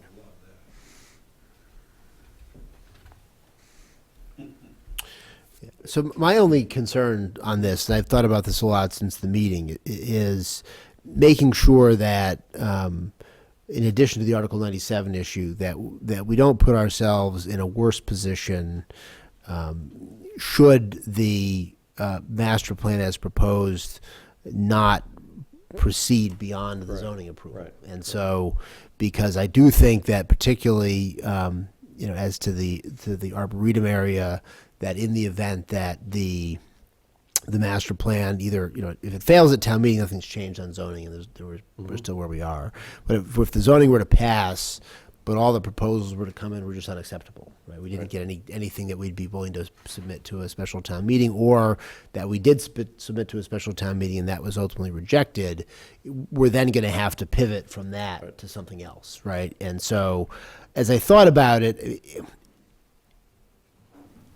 I don't think, I think if the idea is we're going to pick potential uses that will preserve the ability to do something else in the future, but are unlikely to happen within the, within the master plan, then I think I'm okay with what the planning board has recommended, because if we do end up in a situation of sort of Plan B, we're kind of where we are now anyways. You'd still have to get 2/3 of a town meeting to support the zoning change for Plan B. You'd still need to get 2/3 of town meeting to support the disposition for Plan B. And so, Mark, unless I'm kind of looking to you to see if there's some other way in which we would be making it harder to adjust if we pass the master planning zoning at this special town meeting, but then doesn't go further than that, either because we don't get a proposal that's acceptable to the selectmen, we reject it, or because the special town meeting rejects it. Are we in a worse position having zoned these properties this way, recognizing that at least for some of this is where we'd be building in a Plan B? First of all, you can always go back in and amend the zoning at a later date. Right. As long as you haven't fallen into Article 97. Right. Right, okay. And are Second you of all, confident? this is such a detailed proposal that frankly, I see this as the biggest obstacle out of the gate. If you get by town meeting, you're probably in pretty good shape going forward, because it's so integrally related to the master plan and implementation of that. There could have been much simpler, looser zoning proposed that might have had an easier chance of passing, but then you would be at the, pushing the obstacle down the road for when the specific project came up. So that's just my take on it. So you think in general, we're no worse off if we go down this route than we are now? We haven't put ourselves in a more difficult position if we're pivoting to something You else? don't want to, the point being, my only point being that you didn't want to back into designating Yeah, land as no, Article I think that 97. was a great point. I went back and I actually pulled a decision, which was a Westfield. It wasn't Springfield, it was Westfield. It was a playground. And the Supreme Judicial Court actually said, it was a 2017 decision that really sent shockwaves out. That basically you didn't need a specific deed or reservation to create Article 97 land. It could just be official action followed by treating land in a certain way. So you have a town meeting vote by 2/3, sets it up as open space, and then you treat it as open space. It probably has become Article 97 Yeah, land. no, I think that was a great catch. I'm glad you Right. pointed that out. It's an amendment to the state constitution. It's not actually Article 97. The numbering got changed, but it's always referred to as 97. And it's basically the right of the people to natural resources. They're constitutionally protected. And once land acquires that status, then it cannot be taken out of that status except by a 2/3 vote of the local legislative body and a 2/3 standing vote by both houses of the legislature, as well as the governor. So it sounds almost like conservation. Well, that's what it is. It's That's it's an Article effectively a 97. In the conservation broadest restriction. sense, because it includes agriculture, et cetera. Right. So from my standpoint, there's two issues, and the reason I think this is important, we figure it out, is because it sounds like there's at least some chance at the town meeting that there will be some people who will vote to amend this to basically put it into that Chapter 97 status. And I think there's two reasons that personally I'm not against that. We're not trying to develop that land. But in the long run, the idea that no one in Medfield for the next, for the foreseeable future should ever be allowed to have that flexibility somewhere 30 years down the road, I'm not that sure. I know what 30 years down the road is going to look like for Medfield. So the idea that we're going to bind people now and not provide them with the opportunity to do that, given that it's they would have to do it through a conscious decision to take it out of being open space, that just doesn't feel right to me. That has more to do with the Northfield for me than the green, because the green, particularly the specific boundaries of the green, should the development should the zoning pass, but we don't find a proposal that passes that supports the master plan. We just can't get it through when we come back for the second vote, and we have to look at something different than if there's a Plan B. I can easily see how it could be possible, and the point I made, I think, at the planning board was if you look at the green up in the upper northwest corner, northeast corner, there's a little tab that just happens to go up there between, I think it's the superintendent's house. well, if you're not going to do what we thought we were going to do, and you're going to do something else with the land, and somebody says, well, I can do it, but I kind of need this chunk to make this other thing work, we sit there and go, oh, sorry, you can't do it, because that's permanent open space, because we did what we did with the green. I don't want to develop the green, but if Plan A doesn't work, the zoning as it's laid out right now is principally designed to work with the master plan as it's laid out right now, not designed in a more general way for this is stuff we'll do here. I So- mean, look, I think the reality is that whatever the Plan B or C is, it's not going to involve redeveloping all of the buildings. Right. And so what's likely is that over time, some or all of what are now the buildings will become green space of one kind or another, right? If it's not going to all be redeveloped, because nobody is going to build something on that whole length of a footprint other But if you than. took all the buildings down, I Well, won't but- speculate on where we would go, to be quite frank. Fair enough. I'm not Fair sure enough. where we What go, I'm but saying is yeah. that you could easily see a proposal that kind of moved things kind of closer to Bill's neighborhood and moved things closer to that side, kind of, instead of being, kind of a square in the middle of it, you could imagine a rectangle along the side of it, which might clip a piece of the green and, kind of going along. And so I think to your point, we don't know what it is. Yeah. And that we want to maintain that flexibility because I do think that whatever the, Plan B is going to probably develop on less space than what's currently laid out because it's sort of, the space is inefficiently used as laid out. And it would probably be development on less space total, whatever the backup is. And so I think we're all in agreement, we want to maintain that flexibility, not back into the Article 97 land. We can, I certainly would be opposed to any amendment at town meeting that would Yeah. restrict it at all. An amendment will only take a majority vote. And then 2/3 as amended. Right. Right. So. Can you explain that process? So you have a separate vote on that little amendment? Somebody makes a motion to, okay, first of all, and I defer to the moderator sitting in the back if he wants to jump in at any point, but you're restricted to begin with on a motion to amend, it has to be within the scope of the article. Zoning articles are held to a further stricter or narrower standard because of the process that the statute lays out for amendments. So you don't have as much flexibility as you might with a non-zoning article. So somebody gets up and makes a motion to amend a proposed zoning article. And so the moderator's determination is whether or not the amendment is in order, proper order, such as it's arguably within the scope of the article. If he rules it's not, that's the end of the discussion, you just go on. If he rules that it is, then you get a vote on the motion to amend, which only has to be a majority vote. And then you ultimately come back and vote the whole thing as amended by 2/3. Thank you.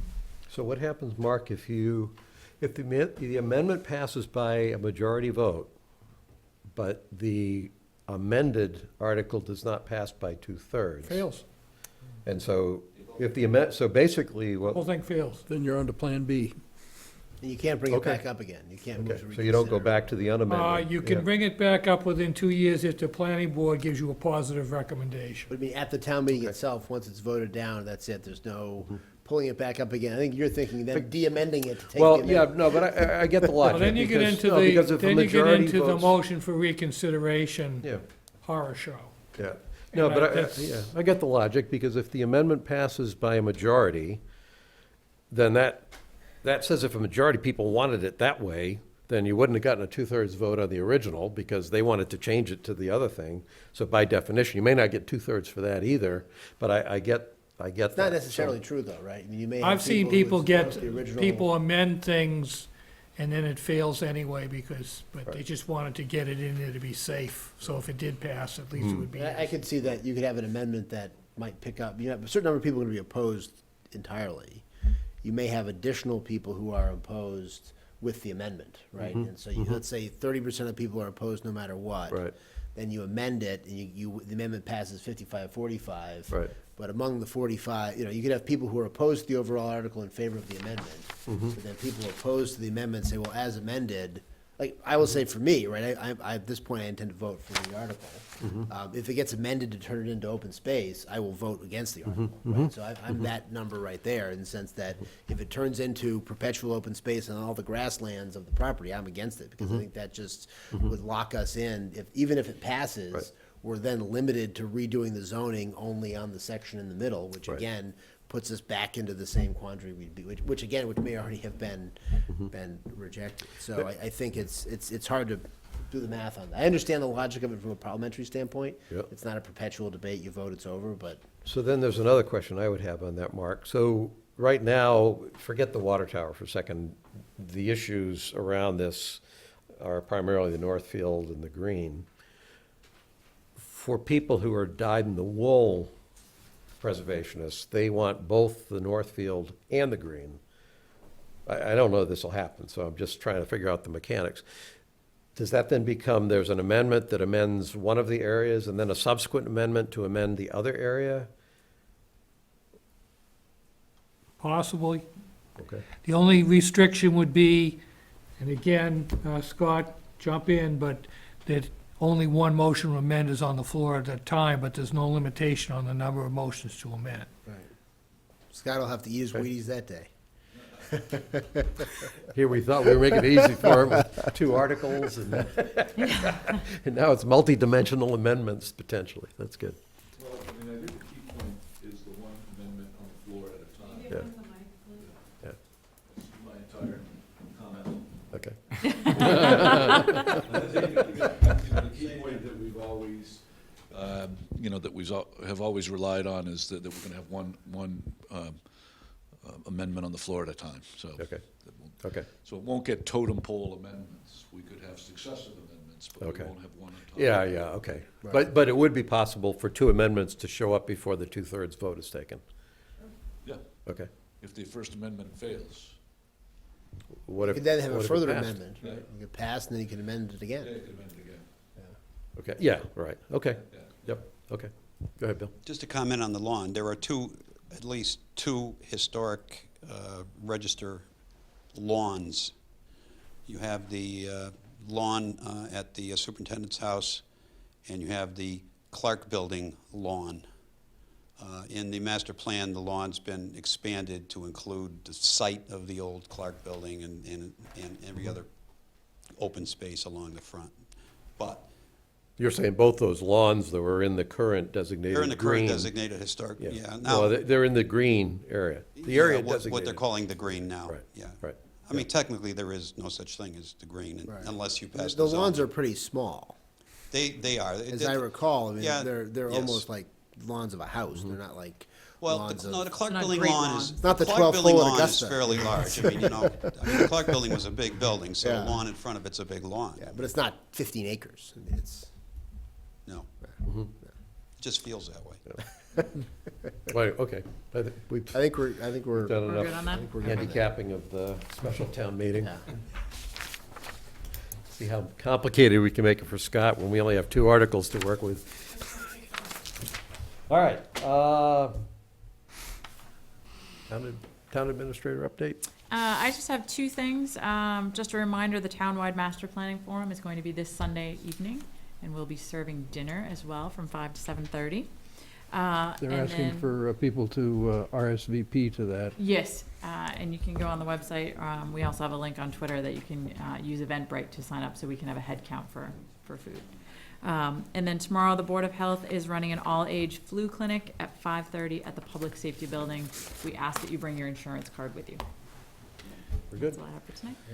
And if I could just jump in and say that all the media I'm seeing is saying they're looking at a really bad flu season based on what happened down in the southern hemisphere, and they're strongly advising people to get a flu shot, Already done. Check that box. myself as well. I was sick for 3 days afterwards. I don't know if it's related or not. It doesn't, it Not takes 2 weeks for the scientifically. shot to become effective. All right, And it's not an active virus that they shoot you with, so. selectmen's report. Doctor, lawyer, he's got it all together. I think we have the Public consent, the licenses and permits next. I'm sorry, I jumped. License and permits, consent agenda. I saw the selectmen part and didn't notice that was the action list, which I don't think we have anything to talk about. Two items I on. took care of that in August. We're good. Yeah, you Yes. did, you guys. Yes, we- I we're have to probably get you good an for a year. updated one that shows everything's missing Okay. from it. I think unless it's updated yet again, I think I downloaded and printed out, so I have something that looks a lot cleaner than what I had before. Two items on the consent agenda. Boy Scout Troop 89 requests permission to place a sign at the transfer station announcing their annual Christmas tree pickup and recycling program. And Zealous Beer Company requests a one-day malt beverage permit for the cyclocross race to take place at the State Hospital site on Saturday, December 14th, 2019, noon to 4 p.m. So moved. Second, all those in favor? Yep. Aye. Okay, that passes. Now the selectmen report. So for me, starting with the ongoing collective bargaining negotiations with the police union, Christine, I know we had scheduled originally our next session for October 30th, and you were thinking about moving it to October 31st to coincide with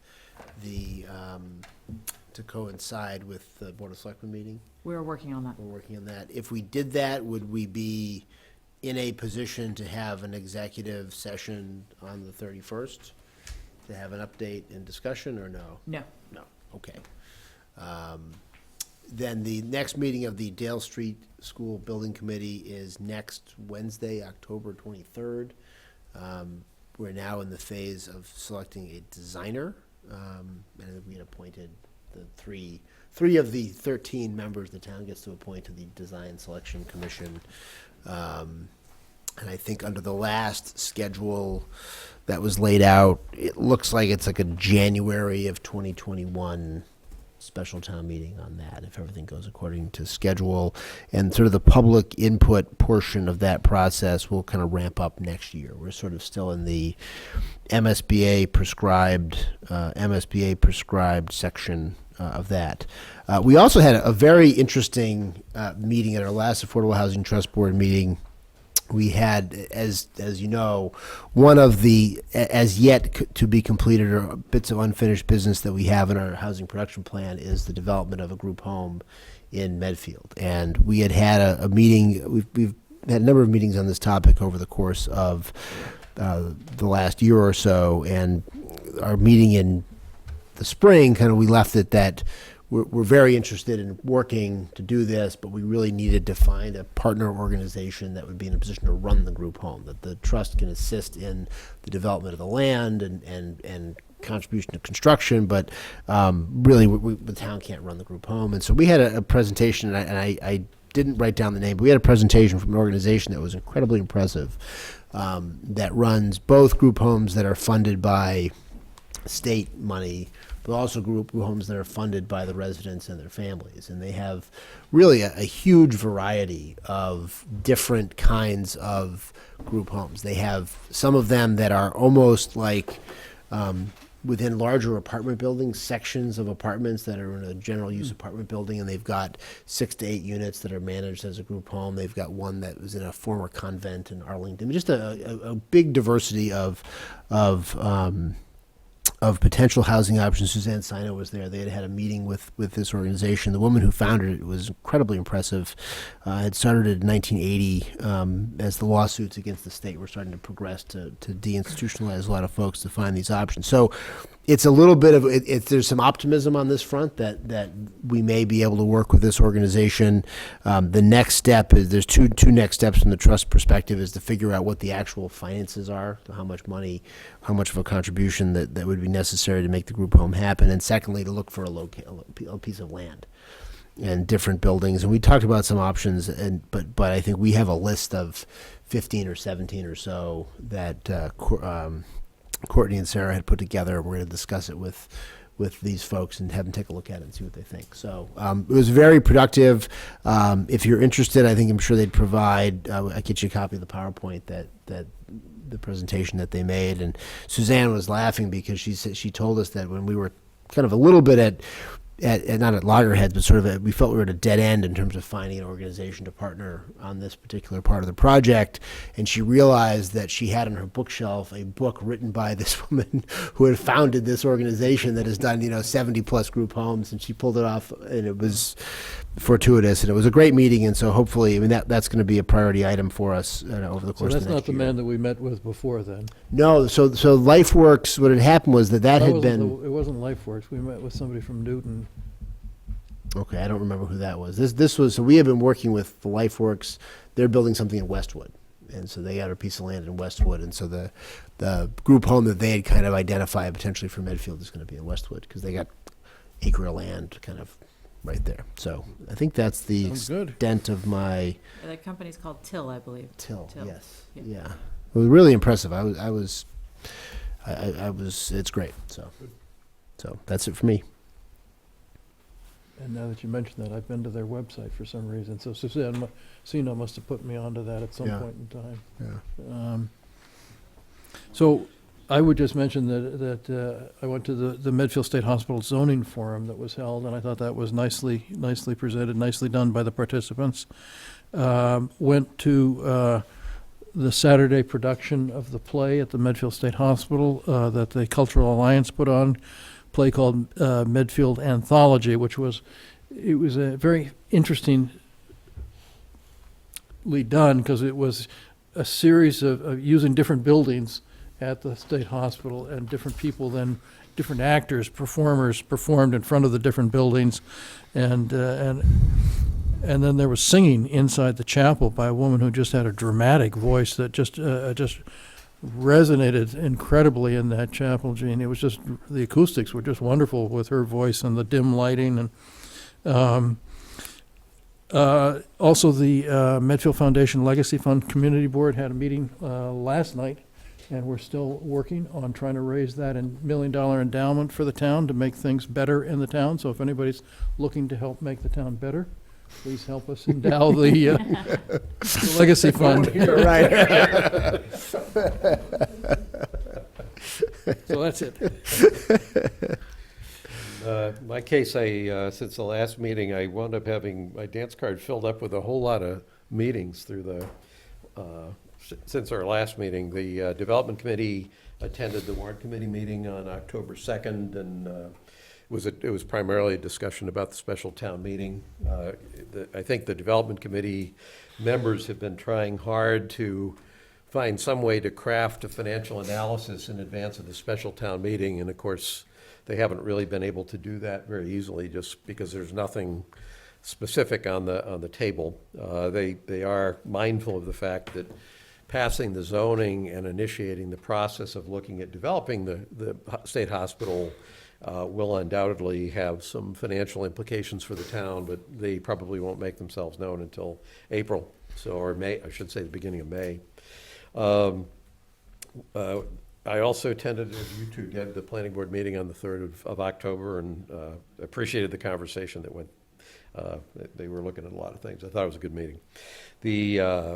On the 6th of October, Pete and I were both at the installation of Hunter Guthrie, the new minister at the Baptist Church. So that was a nice ceremony that evening. On the 7th of October. It was very dramatic where they laid their hands on him. I like that. Yep. And then the 7th was the redevelopment information session. About 100 people there. I agree with Pete, the presentation of the Development Committee and the Master Planning Committee members that did that. It was a pretty comprehensive, took about an hour. And Medfield TV does have it as, I think it's called your featured video or something like that. I took a look at it, and it's been broken up into segments, so you can, you don't have to suffer through the entire 3 hours. You can take it a chapter at a time, which is not bad. And then I've had a couple of, or I've had at least one conversation around the Rose Bay project with acquaintance in the area there, and it sounds like efforts are being made to modify that plan. I think it's an important project from the standpoint of what it can do for seniors, but I get the issue around size. I was happy to see that there are at least some of the folks there are trying to make their concerns known in terms of what the specific concerns are, and that it doesn't translate into just an out-and-out opposition to the project. It's just a matter of trying to figure out a project that they feel they can swallow. So at least people are trying to figure out how to square the circle. And I think that's all I have. Just as an aside, we have down a meeting with the planning board on the 21st. I'll be out of town that night, so I won't That's be a able to- continued public hearing on the zoning. Yeah, I'm sorry to miss it, but I'm out of town on business that night. If Pete's remarks reminded me of something, if I'd just like to briefly share with you, which was back during the 350th, one of the activities, Pete, you may recall, was a haunted walk through the cemetery. And they set up vignettes at the various tombs of people who had lived in town. And there was a check-in point, and Nancy Kelly was there, and Bill Kingsby, the fire chief, was there. People went around. And the final grave they were at, way up in the back, was a woman who had survived the King Philip's attack on the town, but lost family members. And she started her presentation with a blood-curdling screech. And Nancy goes, "What is that?" Bill says, "I don't know, but if you see lights coming to this way, I suggest you run."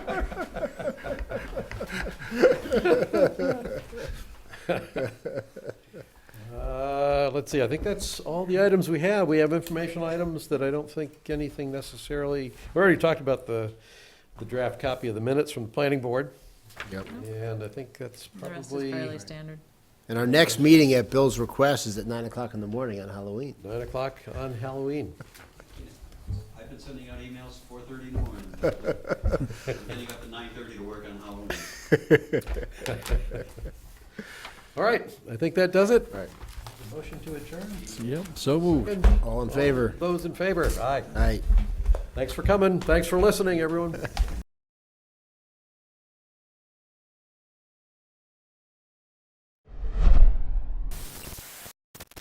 You're watching Medfield TV.